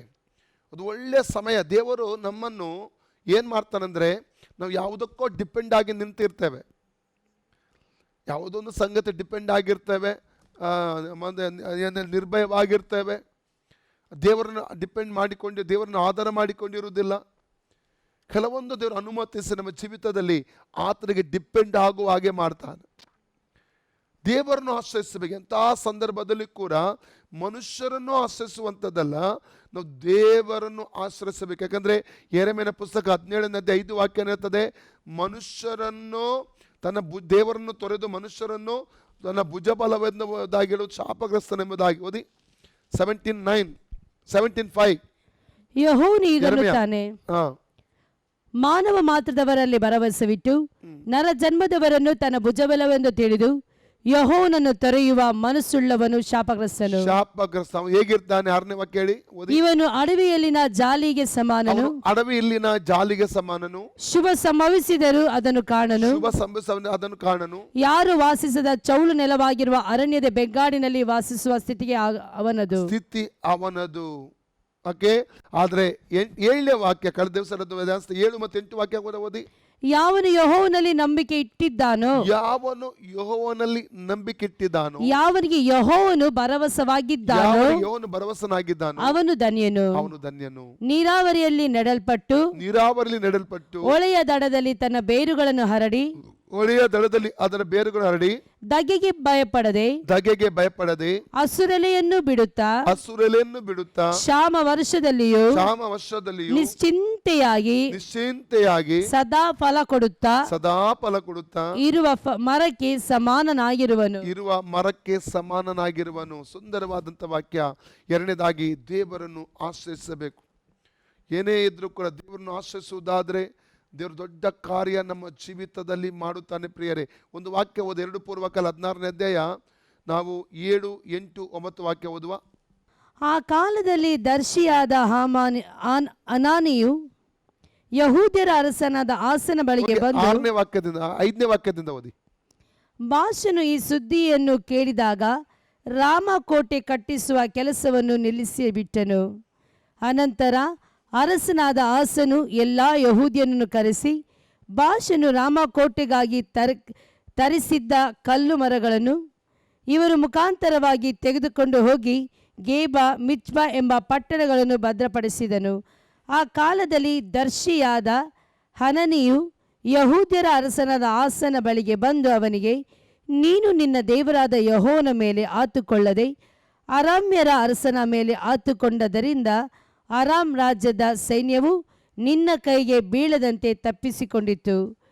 ಕೂಶ್ಯ ಲುಬ್ಯರ ಸೈನ್ಯವು ಅಪರಿಮಿತ ರಥಾಶ್ವ ಬಲಗಳುಳ್ಳ ಮಹಾಸೈನ್ಯವಲ್ಲವೋ?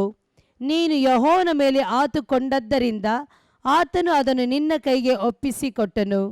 ಯೆಹೋವನು ಭೂಲೋಕದ ಎಲ್ಲ ಕಡೆಗಳಲ್ಲಿಯೂ ದೃಷ್ಟಿಯನ್ನು ಪ್ರಸರಿಸುತ್ತಾ ತನ್ನ ಕಡೆಗೆ ಯಥಾರ್ಥ ಮನಸ್ಸುಳ್ಳವರ ರಕ್ಷಣೆಗಾಗಿ ತನ್ನ ಪ್ರಭಾವವನ್ನು ತೋರ್ಪಡಿಸುತ್ತಾನೆ.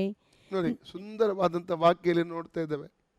ಅಂದರೆ ಯಾವಾಗ ದೇವರನ್ನು ಆತುಕೊಂಡ ಅಲ್ಲಿ ದೇವರು ಜಯ ಕೊಟ್ಟ, ಯಾವಾಗ ಬೇರೆ ಸೈನ್ಯ ಮನುಷ್ಯರನ್ನು ಆತನು ಆತುಕೊಂಡ ಅಲ್ಲಿ ಸೋಲುಗಳು ಉಂಟಾಗುವಂಥದ್ದನ್ನು ಕೂಡ ಕಾಣಲಿಕ್ಕೆ ಸಾಧ್ಯ. ಹಾಗಾದ್ರೆ ಅದಕ್ಕೆ 2 ಪೂರ್ವ 15:1-2 ವಾಕ್ಯದಲ್ಲಿ ಕೂಡ ನೀನು ದೇವರನ್ನು ಆತುಕೊಡುವವರೆಗೆ ನಾನು ನಿಮ್ಮೊಟ್ಟಿಗೆ ಇರ್ತೇನೆ ಅಂತ ದೇವರು ಹೇಳ್ತಾನೆ. ಓದಿ, ಸಿಕ್ಕಿದ್ರೆ ಓದಿ ಅದು. ಆಗ ಓಬೇದನ ಮಗನಾದ ಅಜರ್ಯನ ಮೇಲೆ ದೇವರ ಆತ್ಮವು ಬಂದದ್ದರಿಂದ ಅವನ ಆಸನನ್ನು ಎದುರುಗೊಳ್ಳುವುದಕ್ಕೆ ಹೋಗಿ ಅವನಿಗೆ, ಆಸನೆ, ಎಲ್ಲ ಯಹೂದ್ಯರ ಬೆನ್ಯಾಮೀನ್ ಕುಲಗಳವರೇ ಕಿವಿಗೊಡಿರಿ. ನೀವು ಯೆಹೋವನನ್ನು ಹೊಂದಿಕೊಂಡಿರುವ ತನಕ ಆತನು ನಿಮ್ಮೊಂದಿಗಿರುವನು. ನೀವು ಆತನನ್ನು ಹುಡುಕಿದರೆ ನಿಮಗೆ ಸಿಕ್ಕುವನು, ಆತನನ್ನು ಬಿಟ್ಟರೆ ಆತನು ನಿಮ್ಮನ್ನು ಬಿಟ್ಟು ಬಿಡುವನು. ನೋಡಿ, ದೇವರನ್ನು ಹೊಂದಿಕೊಂಡುವವರೆಗೆ ಆತನೊಟ್ಟಿಗೆ ಇರ್ತಾನೆ. ಹಾಗಾದ್ರೆ ಎಲ್ಲಾ ಪರಿಸ್ಥಿತಿ ದೇವರನ್ನು ಆಶ್ರಯಿಸಬೇಕು. ಇವತ್ತು ನೀನು ಎಂಥ ಪರಿಸ್ಥಿತಿಯಲ್ಲಿರು, ದೇವರನ್ನು ಆಶ್ರಯಿಸು. ಖಂಡಿತವಾಗಿ ಈ ಸಂಗತಿ ನಿನ್ನ ಜೀವಿತದಲ್ಲಿ ಬಂದಿರುವ ಬಾಧೆಯಿಂದ ನೀವು ಹೊರಗಡೆ ಬರಲಿಕ್ಕೆ ಹೋಗುತ್ತೆ. ದೇವರು ನಿನಗೋಸ್ಕರ ಅದ್ಭುತಗಳನ್ನು ಆತನು ಮಾಡಲಿಕ್ಕೆ ಹೋಗುತ್ತಾನೆ. 3ನೇದಾಗಿ ಪ್ರಾರ್ಥಿಸುವಂಥದ್ದು. ಕೀರ್ತನೆ ಪುಸ್ತಕ 86:7ನೇ ವಾಕ್ಯ, ಆತನಿಗೆ ಮೊರೆ ಇಡುವಂಥದ್ದು, ಆತನನ್ನು ಕರೆಯುವಂಥದ್ದಾಗಿದೆ. ಕೀರ್ತನೆ 86:7. ನೀನು ಸದುತ್ತರವನ್ನು ದಯಪಾಲಿಸುವೆ ಎಂದು ನಂಬಿ, ನೀನು ಸದುತ್ತರವನ್ನು ದಯಪಾಲಿಸುವೆಂದು ನಂಬಿ ನನ್ನ ಇಕ್ಕಟ್ಟಿನ ದಿನದಲ್ಲಿ ನಿನ್ನನ್ನೇ ಕರೆಯುವೆನು. ನನ್ನ ಇಕ್ಕಟ್ಟಿನ ದಿನದಲ್ಲಿ ನಿನ್ನನ್ನೇ ಕರೆಯುವೆನು. Praise God. ಯಾಕೋಬ 5:13 ಕೂಡ ಓದಿ. James chapter 5:13. ನಿಮ್ಮಲ್ಲಿ ಬಾಧೆ ಪಡುವವನು ಇದ್ದಾನೋ, ನಿಮ್ಮನ್ನು ಬಾಧೆ ಪಡುವನಿದ್ದಾನೋ ಅವನು ದೇವರನ್ನು ಪ್ರಾರ್ಥಿಸಲಿ. ದೇವರನ್ನು ಪ್ರಾರ್ಥಿಸಲಿ. ನಿಮ್ಮಲ್ಲಿ ಹಾಗಾದ್ರೆ ಸಾಕು. ಬಾಧೆಗಳು ಬರುವಾಗ ದೇವರನ್ನು ನೋಡಿ ನಾವು ಪ್ರಾರ್ಥಿಸಬೇಕು. ಯಾವುದೇ ಕಷ್ಟಗಳು ನಮ್ಮ ಜೀವಿತದಲ್ಲಿರಲಿ, ದೇವರು ನೋಡಿ ನಾವು ಪ್ರಾರ್ಥಿಸಬೇಕು. ನಾವು ಇತರರಿಗೆ ಹೇಳ್ತೇವೆ ನನಗೆ ಪ್ರೇಯರ್ ಮಾಡು, ಅದು ತಪ್ಪಲ್ಲ, ಒಳ್ಳೆಯದು. ಆದರೆ ನಾವು ಪ್ರಾರ್ಥನೆ ಮಾಡಲ್ಲ. ನಾವು ನಮ್ಮ ವಿಷಯಗಳನ್ನು ಇಟ್ಟುಕೊಂಡು ದೇವರ ಸಮ್ಮುಖದಲ್ಲಿ ಪ್ರಾರ್ಥಿಸುವುದಾದರೆ ದೇವರು ದೊಡ್ಡ ಜಯ, ದೊಡ್ಡ ಬಿಡುಗಡೆ ನಮ್ಮ ಜೀವಿತದಲ್ಲಿ ಆತನು ಅನುಗ್ರಹಿಸುವನಾಗಿದ್ದಾನೆ. ಪ್ರಾರ್ಥನೆ ಮೂಲಕ ಸಿಕ್ಕಿದಂಥ ಅನೇಕ ಅದ್ಭುತಗಳನ್ನು, ಸತ್ಯವೇದದಲ್ಲಿ ಅನೇಕರ ಜೀವಿತ ನಡೆದಂಥ ಕಾರ್ಯಗಳನ್ನು ನೋಡಲಿಕ್ಕೆ ನಮಗೆ ಸಾಧ್ಯವಾಗುತ್ತದೆ ಪ್ರಿಯರೇ. 4ನೇದಾಗಿ, ಎಂಥ ಪರಿಸ್ಥಿತಿಯಲ್ಲಿ ದೇವರಿಗೆ ಕೃತಜ್ಞತೆ ಸ್ತುತಿ ಮಾಡಬೇಕು. 1 ಥೆಸಲೋನಿಕ 5:18, 5:18. ಎಲ್ಲದರಲ್ಲಿಯೂ ಕೃತಜ್ಞತಾ ಸ್ತುತಿ ಮಾಡಿರಿ, ಎಡೆಬಿಡದೆ ಪ್ರಾರ್ಥನೆ ಮಾಡಿರಿ. ಎಲ್ಲದರಲ್ಲಿಯೂ ಕೃತಜ್ಞತಾ ಸ್ತುತಿ ಮಾಡಿರಿ. ಎಲ್ಲದರಲ್ಲಿಯೂ ಕೃತಜ್ಞತಾ ಸ್ತುತಿ ಮಾಡಿರಿ. ದೇವರು ಹೇಳ್ತಾನೆ ಎಲ್ಲದರಲ್ಲಿ. ಅಂದರೆ ಅರ್ಥ ಏನು? ಯಾವ ಪರಿಸ್ಥಿತಿಯಲ್ಲಿ ಇದ್ರೂ ಕೂಡ ಆ ಪರಿಸ್ಥಿತಿಯಲ್ಲಿ ದೇವರಿಗೆ ಕೃತಜ್ಞತಾ ಸ್ತುತಿ ಮಾಡುವಂಥದ್ದನ್ನು ಬಿಡಬೇಡ್ರಿ. ಅಲ್ಲಲ್ಲಿಯ ಎಲ್ಲ ಪರಿಸ್ಥಿತಿ ದೇವರಿಗೆ ಸ್ತುತಿ ಸ್ತೋತ್ರ ಸಲ್ಲಿಸಬೇಕು. ನೋಡಿ, ಯೂದಾಸ್, ಪೌಲ ಮತ್ತು ಸೀಲ ಏನು ಮಾಡ್ತಾ ಇದ್ದಾರೆ? ಅಪೊಸ್ತಲರ 16:25-26 ವಾಕ್ಯ ಓದಿ. ಆಕ್ಟ್ಸ್ 16:25-26. ಮಧ್ಯರಾತ್ರಿಯಲ್ಲಿ ಪೌಲನು ಸೀಲನು ಪ್ರಾರ್ಥನೆ ಮಾಡುವವರಾಗಿ ದೇವರನ್ನು ಸ್ತುತಿ ಪದಗಳನ್ನು ಹಾಡುತ್ತಿದ್ದರು. ಸೆರೆಯಲ್ಲಿದ್ದವರು ಲಕ್ಷ್ಯವಿಟ್ಟು ಕೇಳುತ್ತಿದ್ದರು. ದೇವರನ್ನು ಏನು ಮಾಡ್ತಿದ್ರು ಅವರು? ಮಧ್ಯರಾತ್ರಿಯಲ್ಲಿ ಪ್ರಾರ್ಥನೆ ಮಾಡುವವರಾಗಿ ದೇವರಿಗೆ ಸ್ತುತಿ ಪದಗಳನ್ನು ಹಾಡುತ್ತಿದ್ದರು. ದೇವರಿಗೆ ಸ್ತುತಿ ಪದ ಹಾಡ್ತಾರೆ. ಅವಾಗ ಏನ್ ನಡೆಯಿತು? ಅಕಸ್ಮಾತ್ತಾಗಿ ಮಹಾ ಭೂಕಂಪ ಉಂಟಾಯಿತು. ಸೆರೆಮನೆಯ ಅಸ್ಥಿವಾರಗಳು ಕದಲಿದವು. ಅದೇ ಕ್ಷಣದಲ್ಲಿ ಕದಗಳೆಲ್ಲ ತೆರೆದವು. ಎಲ್ಲರ ಬೇಡಿಗಳು ಕಳಚಿ ಬಿದ್ದವು. ಹಾಗಾದ್ರೆ ಅದ್ಭುತವನ್ನು ತರುವಂಥದ್ದು ನಮ್ಮ ಸ್ತುತಿಯಾಗಿದೆ.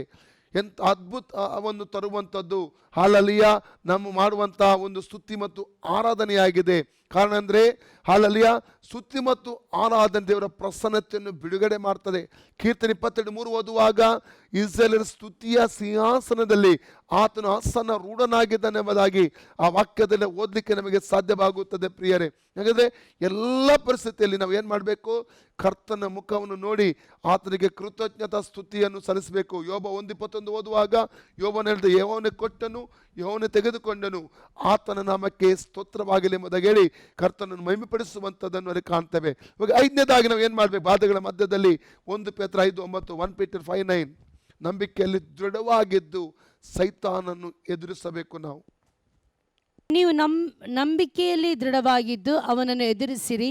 ಲೋಕದಲ್ಲಿರುವ ನಿಮ್ಮ ಸಹೋದರರು ಅಂತ ಬಾಧೆಗಳನ್ನೇ ಅನುಭವಿಸುವ. ಸಾಕು. ನಂಬಿಕೆಯಲ್ಲಿ ದೃಢವಾಗಿದ್ದು ಅವನನ್ನು ಎದುರಿಸಿರಿ. ಬಾಧೆಗಳು ಬರುವಾಗ ನಾವೇನು ಮಾಡಬೇಕು? ನಂಬಿಕೆಯಲ್ಲಿ ದೃಢವಾಗಿ ನಿಲ್ಲಬೇಕು. ಕರ್ತನ ಮೇಲಿಟ್ಟಂಥ ನಂಬಿಕೆ ಕಳಕೊಳ್ಳದೆ ನಂಬಿಕೆಯಲ್ಲಿ ದೃಢವಾಗಿ ನಿಲ್ಲ. ಸೈತಾನನ ಒಂದು ಯೋಜನೆ ಏನೆಂದರೆ, ಅವನ ಉದ್ದೇಶ ಏನೆಂದರೆ ನಿನ್ನ ಒಳಗಿರುವ ದೇವರ ಮೇಲಿರುವ ನಂಬಿಕೆ ಕೆಡಿಸುವಂಥದ್ದು. ಅದಕ್ಕಾಗಿ ಇವೆಲ್ಲ ಸಂಗತಿ ತಗೊಂಡು ಬರ್ತಾನೆ. ಆದರೆ ನಾವೇನು ಮಾಡಬೇಕು? ಎಲ್ಲ ಪರಿಸ್ಥಿತಿ ನಂಬಿಕೆಯಲ್ಲಿ ದೃಢವಾಗಿದ್ದುಕೊಂಡು ನಿಲ್ಲುವಾಗ ದೇವರು ನಮಗೋಸ್ಕರ ಅದ್ಭುತಗಳನ್ನು ಆತನು ಮಾಡಲಿಕ್ಕೆ ಹೋಗುತ್ತಾನೆ. 6ನೇದಾಗಿ ಯೋಬ 1:22, ದೇವರ ಆತನ 6ನೇದಾಗಿ ದೇವರ ಮೇಲೆ ತಪ್ಪು ಹೊರಿಸಬಾರದು. ದೇವರ ಮೇಲೆ ತಪ್ಪು ಹೊರಿಸಬಾರದು, ಗುಣುಗುಟ್ಟಬಾರದು. ಹಲ್ಲೆಲೂಯಾ. ಅಂದರೆ ದೇವರು ನನ್ನೊಟ್ಟಿಗಿಲ್ಲ, ದೇವರು ನಾನು ಇಷ್ಟೇ ಪ್ರಾರ್ಥನೆ ಮಾಡಿ ದೇವನಿಗೆ ಉತ್ತರ ಕೊಡ್ತಾ ಇಲ್ಲ, ದೇವನು ಇಲ್ಲ, ಅಥವಾ ದೇವನಿಗೆ ಸಹಾಯ ಮಾಡ್ತಾ ಇಲ್ಲ, ದೇವರು ಒಳ್ಳೆಯವನ್ನಲ್ಲ. ಯಾಕೆ? ದೇವರಿಗೆ ಗುಣುಗುಟ್ಟುವುದಲ್ಲ, ದೇವರ ಮೇಲೆ ತಪ್ಪು ಹೊರಿಸುವಂಥದ್ದಲ್ಲ ಪ್ರಿಯರೇ. ನಾವು ತಪ್ಪು ಹೊರಿಸಬಾರದು, ಗುಣುಗುಟ್ಟಬಾರದು. 7ನೇದಾಗಿ ಯೋಬ 1:22ನೇ ವಾಕ್ಯದಲ್ಲಿ ಪುನಃ ಅಲ್ಲಿ ಓದ್ತೇವೆ ನಾವು, ಪಾಪ ಮಾಡಬಾರದು. ಯೋಬ 1:22 ಓದಿ ಸೇರಿಸಿ. ಇದೆಲ್ಲದರಲ್ಲಿಯೂ ಯೋಬನು ಪಾಪ ಮಾಡಲಿಲ್ಲ, ದೇವರ ಮೇಲೆ ತಪ್ಪು ಹೊರಿಸಲೂ ಇಲ್ಲ. ಓಕೆ, ಪಾಪ ಮಾಡಬಾರ್ದು. 7ನೇದಾಗಿ ಪಾಪ ಮಾಡುವುದೆಂದ್ರೆ ಅರ್ಥ ಏನು ಗೊತ್ತುಂಟಾ? ನಾವು ದುಡುಕಿ ನಾವು ತಪ್ಪಾದ ಹೆಜ್ಜೆ ಇಟ್ಟುಕೊಳ್ಳುವಂಥದ್ದು. ಒಂದು ವಾಕ್ಯ ಓದುವ, ಯೆಶಾಯನ ಪುಸ್ತಕ 28:15ನೇ ವಾಕ್ಯ, 15-16.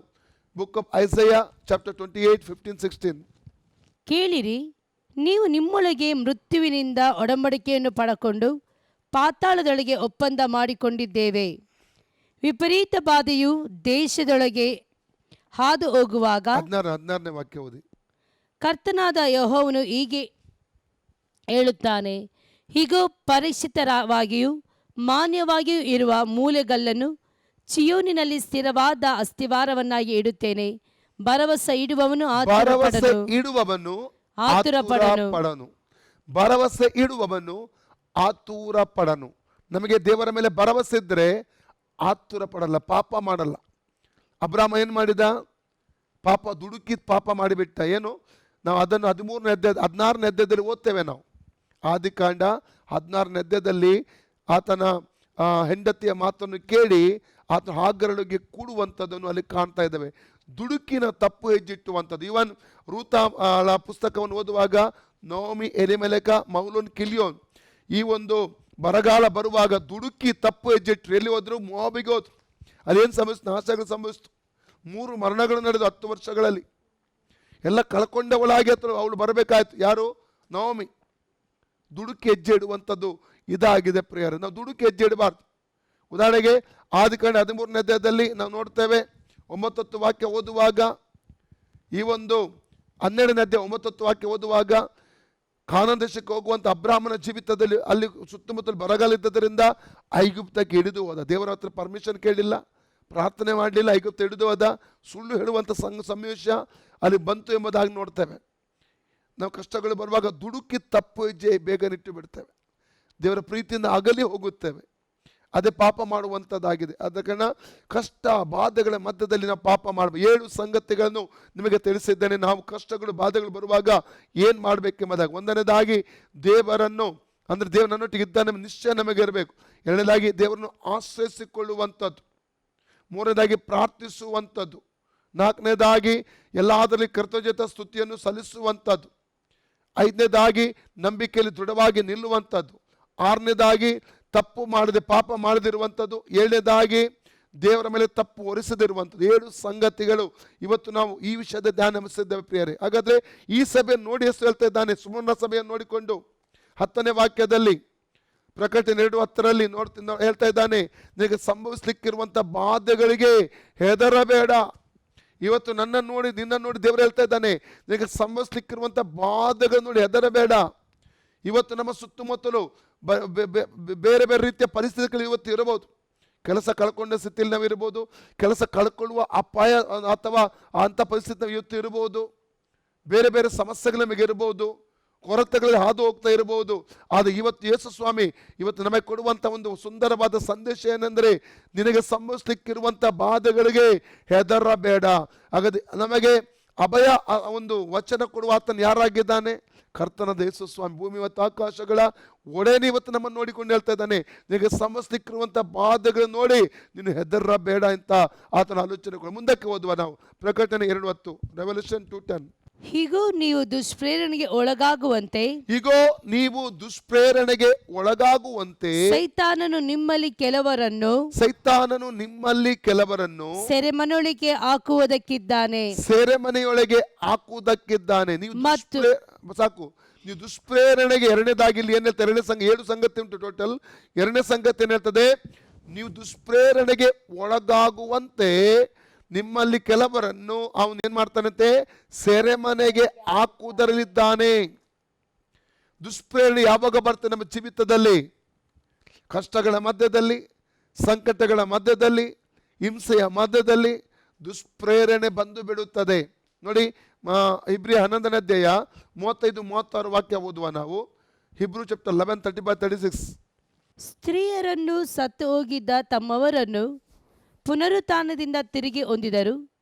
ಕೆಲವರು ತಾವು ಯಾತನೆಯ ಯಂತ್ರಕ್ಕೆ ಕಟ್ಟಲ್ಪಟ್ಟಾಗ ಶ್ರೇಷ್ಠ ಪುನರುತ್ಥಾನವನ್ನು ಹೊಂದುವುದಕ್ಕೋಸ್ಕರ ಬಿಡುಗಡೆ ಬೇಡವೆಂದು ಹೇಳಿ ಮುರಿಸಿಕೊಂಡು ಸತ್ತರು. ಬೇರೆ ಕೆಲವರು ಅಪಹಾಸ್ಯ, ಕೊರಡೆಯ ಪೆಟ್ಟು, ಬೇಡಿ, ಸೆರೆಮನೆ ಇವುಗಳನ್ನು ಅನುಭವಿಸಿದರು. ದುಷ್ಪ್ರೇರಣೆ ಅಂದರೆ ಕಷ್ಟಗಳು ಸೈತಾನ ನಮ್ಮ ಜೀವಿತ ತಂದಾಗ್ತಾನೆ. ಈ ಕಷ್ಟಗಳು ಬರುವಾಗ ನಮಗೆ ದುಷ್ಪ್ರೇರಣೆ ಕೊಡ್ತಾನೆ, ನಂಬಿಕೆ ಬಿಟ್ಟು ಬಿಡುವುದಕ್ಕಾಗಿ, ದೇವರ ಮೇಲೆ ಇರುವ ನಂಬಿಕೆಯನ್ನು ಬಿಟ್ಟು ಬಿಡುವುದಕ್ಕಾಗಿ. ಅಥವಾ ಹಿಂಸೆಗಳು ಬರುವಾಗ ಅವ್ರು ಏನು ಹೇಳ್ತಾ ಇದ್ದಾರೆ, ಬಿಡುಗಡೆ ತಕೊಳ್ಳಿ, ಬಿಟ್ಟು ಹೋಗಿ. ಪೋಲಿಕಾರ್ಪ ಎಂಬ, ನಾವು ಮೊನ್ನೆ ದಿವಸ ಪೋಲಿಕಾರ್ಪ ಎಂಬಂತಹ ಸಭಾಪಾಲಕನ ಕುರಿತಾಗಿ ನಾವು ಕಲಿತೆವು. ಪೋಲಿಕಾರ್ಪರಿಗೆ ಏನು ಹೇಳಲಾಯಿತು? ಹಲಲಿಯ ಅವರು ಈ ರೀತಿಯಲ್ಲಿ ಹೇಳಿದರು, ಅಧಿಕಾರಿ ಈ ರೀತಿಯಲ್ಲಿ ಹೇಳಿದರು, ನೀನು ಕೈಸರನಿಗೆ ಆರಾಧನೆ ಮಾಡಿ ಯಜ್ಞ ಕೊಟ್ಟು ಆತನೇ ದೇವರೆಂಬುದಾಗಿ ನಂಬಿ ಯೇಸು ಕ್ರಿಸ್ತನನ್ನು ತಿರಸ್ಕರಿಸಿ ಬಿಡುಗಡೆ ಹೊಂದುವುದು ತಪ್ಪೇನಿದೆ ಎಂಬುದಾಗಿ ಆತನು ಹೇಳಿದ. ಆದರೆ ಪೋಲಿಕಾರ್ಪರು ಏನು ಹೇಳಿದರು?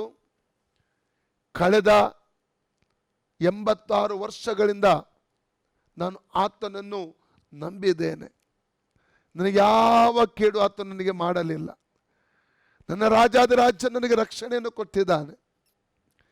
ಆ ರಾಜಾದಿರಾಜನನ್ನು ಹೇಗೆ ಬೊಂಕಲಿ, ಹೇಗೆ ತಿರಸ್ಕರಿಸಲಿ ಎಂಬುದಾಗಿ ಅವರು ಹೇಳಿದರು. ಕೊನೆಗೆ ಅವರು ಸಿಂಹದ ಬಾಯಿಗೆ ಹಾಕಿದರು. ಸಿಂಹಗಳು ಅವರಿಗೆ ಏನು ಹಾನಿ ಮಾಡಲಿಲ್ಲ. ಅಲ್ಲಿಂದ ಹೊರಗೆ ತಂದು ಪುನಃ ಅವರಿಗೆ ಪ್ರೇರೇಪಣೆ ಕೊಟ್ಟರು. ಯೇಸುವನ್ನು ತಿರಸ್ಕರಿಸಿ ಚಕ್ರವರ್ತಿಯನ್ನು, ರಾಜನನ್ನು ದೇವರೆಂಬುದಾಗಿ ಆರಾಧಿಸಿ ಯಜ್ಞ ಕೊಟ್ಟು ಆತನ ದೇವರೆಂಬುದಾಗಿ ಅರಿಕೆ ಮಾಡು, ಯೇಸು ದೇವರಲ್ಲ ಎಂದು ತಿರಸ್ಕರಿಸು ಎಂಬುದಾಗಿ. ಆಗಲೂ ಅವರು ಒಪ್ಪಲಿಲ್ಲ. ಕೊನೆ ಬೆದರಿಕೆ ಹೊಡ್ತಾರೆ. ಬೆಂಕಿಯಲ್ಲಿ ಸುಡುವ ಬೆಂಕಿಯಲ್ಲಿ ಹಾಕಿ ಸುಟ್ಟಾಗುವಂಥ, ಜೀವಂತವಾಗಿ ಸುಟ್ಟಾಗುವಂಥ ಬೆದರಿಕೆ ಹೊಟ್ಟಿದಾಗ ಅವರು ಒಂದು ಮಾತು ಹೇಳಿದರು, ಕ್ಷಣ ಮಾತ್ರದಲ್ಲಿ ಉರಿದು ಆರಿ ಹೋಗುವ ಈ ಬೆಂಕಿಗೆ ನಾನು ಯಾಕೆ ಹೆದರಬೇಕು? ನರಕದಲ್ಲಿ ದುಷ್ಟರನ್ನು ಸುಡುವಂಥ ಬೆಂಕಿಯು ಅದು ಯಾವತ್ತೂ ಆರಿ ಹೋಗುವುದಿಲ್ಲ, ಅದು ಉರಿತಲೇ ಇರ್ತದೆ ಎಂಬುದಾಗಿ. ಹೇಗೆ ನಿಮ್ಮ ಕೆಲಸ ನೀವು ಮಾಡ್ರಿ ಎಂಬುದಾಗಿ ಹೇಳಿದರು. ಅವರೊಂದು ಕಂಬಕ್ಕೆ ಆಟದ ಮೈದಾನದಲ್ಲಿ ಒಂದು ಕಂಬದ ಸುತ್ತಲೂ ಅವರು ಕಟ್ಟಿಗೆ ತಂದು ಹಾಕಿದ್ರು. ಅವರಲ್ಲಿ ಕಟ್ಟಿಗೆ ತಂದವರಲ್ಲಿ ಮುಂದಾಗಿದ್ದವರು ಯಾರು ಗೊತ್ತುಂಟು? ಯೆಹೂದ್ಯರೇ ಅಂತೆ ಅವತ್ತು. ಕಾರಣ ಅವತ್ತು ಸಬ್ಬತ್ ದಿನವಾಗಿತ್ತು. ಸಬ್ಬತ್ ದಿನವಾದರೂ ಒಬ್ಬ ಕ್ರಿಸ್ತನಿಗಾಗಿ ನಿಂತದ ಭಕ್ತನನ್ನು ನಾಶ ಮಾಡುವಂಥ ಉದ್ದೇಶದಿಂದ ಹೊರೆಯಾಗಿ ಅವತ್ತು ಯೆಹೂದ್ಯರು ಕಟ್ಟಿಗೆಗಳನ್ನು ತಂದು ಹಾಕಿದ್ರಂತ. ಕಂಬಕ್ಕೆ ಹತ್ತರನ್ನು ಕಟ್ಟುವುದಕ್ಕೆ ಹೋದಾಗ ಸಿಪಾಯಿಗಳಿಗೆ ಎದುರಂತೆ ಪೋಲಿಕಾರ್ಪರು, ನನ್ನನ್ನು ಕಟ್ಟಬೇಡಿ, ನಾನು ಜೀವಂತವಾಗಿ ಹೀಗೇ ನಿಲ್ತೇನೆ, ಹೀಗೆ ನಿಂತು ನಾನು ಉರಿದು ಹೋಗ್ತೇನೆ ಎಂಬುದಾಗಿ. ಅವರು ಕಟ್ಟಲಿಲ್ಲ. ಅವರ ಕೋರಿಕೆಯಂತೆ ಹಾಗೆ ಬೆಂಕಿ ಅವರನ್ನು ಉರಿಸಿ ನಾಶ ಮಾಡಿತು, ಅವರ ಶರೀರ ಮಾತ್ರ ನಾಶ ಮಾಡಿ. ಅದಕ್ಕೆ ಯೇಸು ಒಂದು ಮಾತನ್ನು ಹೇಳಿದ್ದಾನೆ, ಅದನ್ನು ನಿಮಗೆ ಹೇಳಿಕ್ಕೆ ಇಷ್ಟಪಡ್ತಾನೆ. ಮತ್ತಾಯನ ಸುವಾರ್ತೆ 10ನೇ ಅಧ್ಯಾಯ 29ರಿಂದ 31 ಓದಿ. ದುಡ್ಡಿಗೆ 2 ಗುಬ್ಬಿಗಳನ್ನು ಮಾರುವುದುಂಟು, ಆದರೂ ನಿಮ್ಮ ತಂದೆಯ ಚಿತ್ತವಿಲ್ಲದೆ ಒಂದಾದರೂ ನೆಲಕ್ಕೆ ಬೀಳದು.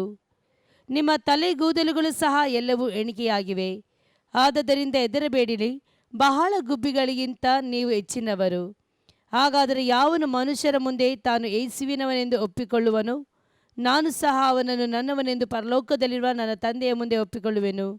ಆದರೆ ಯಾವನು ಮನುಷ್ಯನ ಮುಂದೆ ತಾನು ಯೇಸುವಿನಲ್ಲವೆಂದು ಹೇಳುತ್ತಾನೋ, ಅವನನ್ನು ನಾನು ಸಹ ಪರಲೋಕದಲ್ಲಿರುವ ನನ್ನ ತಂದೆಯ ಮುಂದೆ ನನ್ನವನಲ್ಲವೆಂದು ಹೇಳುವೆನು. ಓದಿ. ಭೂಲೋಕದ ಮೇಲೆ ಸಮಾಧಾನ ಹುಟ್ಟಿಸುವುದಕ್ಕೆ ಬಂದೆ. 37ರಿಂದ ಹೋಗ್ತಾ ಇದ್ದೀರಾ?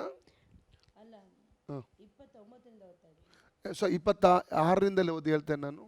ಆದರೂ ಅವರಿಗೆ ಹೆದರಬೇಡಿರಿ, ಮರೆಯಾಗಿರುವ ಯಾವುದು ವ್ಯಕ್ತವಾಗದೆ ಇರುವುದಿಲ್ಲ, ಹೊರಪಡದ ರಹಸ್ಯವೂ ಇಲ್ಲ. ನಾನು ಕತ್ತಲಲ್ಲಿ ನಿಮಗೆ ಹೇಳುವುದನ್ನು ನೀವು ಬೆಳಕಿನಲ್ಲಿ ಹೇಳಿರಿ, ಮತ್ತು ಕಿವಿಯಲ್ಲಿ ಕೇಳಿದ್ದನ್ನು ಮಾಳಿಗೆಗಳ ಮೇಲೆ ನಿಂತು ಸಾರಿರಿ. ಇದಲ್ಲದೆ ದೇಹವನ್ನು ಕೊಂದು ಆತ್ಮವನ್ನು ಕೊಲ್ಲಲಾರದವನಿಗೆ ಹೆದರಬೇಡಿರಿ. ಆತ್ಮ ದೇಹ ಎರಡನ್ನು ಕೂಡ ನರಕದಲ್ಲಿ ಹಾಕಿ ನಾಶ ಬಲ್ಲಾತನಿಗೆ ಹೆದರಿರಿ. ಸಾಕು ಇಲ್ಲಿ ಯೇಸು ಏನು ಹೇಳ್ತಿದ್ದಾನೆ? ದೇಹವನ್ನು ಕೊಲ್ಲುವವರಿಗೆ ಹೆದರಬೇಡಿ. ದೇಹ ಮತ್ತು ಆತ್ಮ ಎರಡನ್ನು ನರಕದಲ್ಲಿ ಹಾಕಿ ನಾಶ ಮಾಡುವಂತ ದೇವರಿಗೆ ಹೆದರಿ ಎಂಬುದಾಗಿ ಆತನು ಹೇಳುವಂತ ನೋಡ್ತೇವೆ. ಶರೀರ ನಾಶ ಮಾಡಬಹುದು, ಹಲ್ಲೆಲೂಯಾ. ಆತ್ಮವನ್ನು ನಾಶ ಮಾಡಲಿಕ್ಕೆ ಆಗಲ್ಲ, ಆತ್ಮ ನಾಶ ಮಾಡಲಿಕ್ಕೆ ಆಗಲ್ಲ. ಹಲ್ಲೆಲೂಯಾ. ಅದಕ್ಕಾಗಿ ದುಷ್ಪ್ರೇರಣೆ ಬರುವಾಗ ಸೈತನ ಹಿಂಸೆ ತಂದಾಗ್ತಾನೆ, ಬಾಧೆಗಳನ್ನು ತಂದಾಗ್ತಾನೆ, ಕಷ್ಟಗಳನ್ನು ತಂದಾಗ್ತಾನೆ. ಅದೇ ಸೆರೆಯಲ್ಲಿ ಹಾಕುವಂಥದ್ದು ಸೈತಾನ ಅಂದರೆ ಈ ರೀತಿಯ ಉಪದ್ರವಗಳಲ್ಲಿ ನಮ್ಮನ್ನು ನಡೆಸಿಕೊಂಡು ಹೋಗುವಂಥದ್ದು, ಉಪದ್ರವಗಳನ್ನು ನಮ್ಮ ಜೀವಿತ ತಂದು ಹಾಕುವಂಥದ್ದು. ದುಷ್ಪ್ರೇರಣೆ ನಮ್ಮಲ್ಲಿ ಬರಬೇಕು.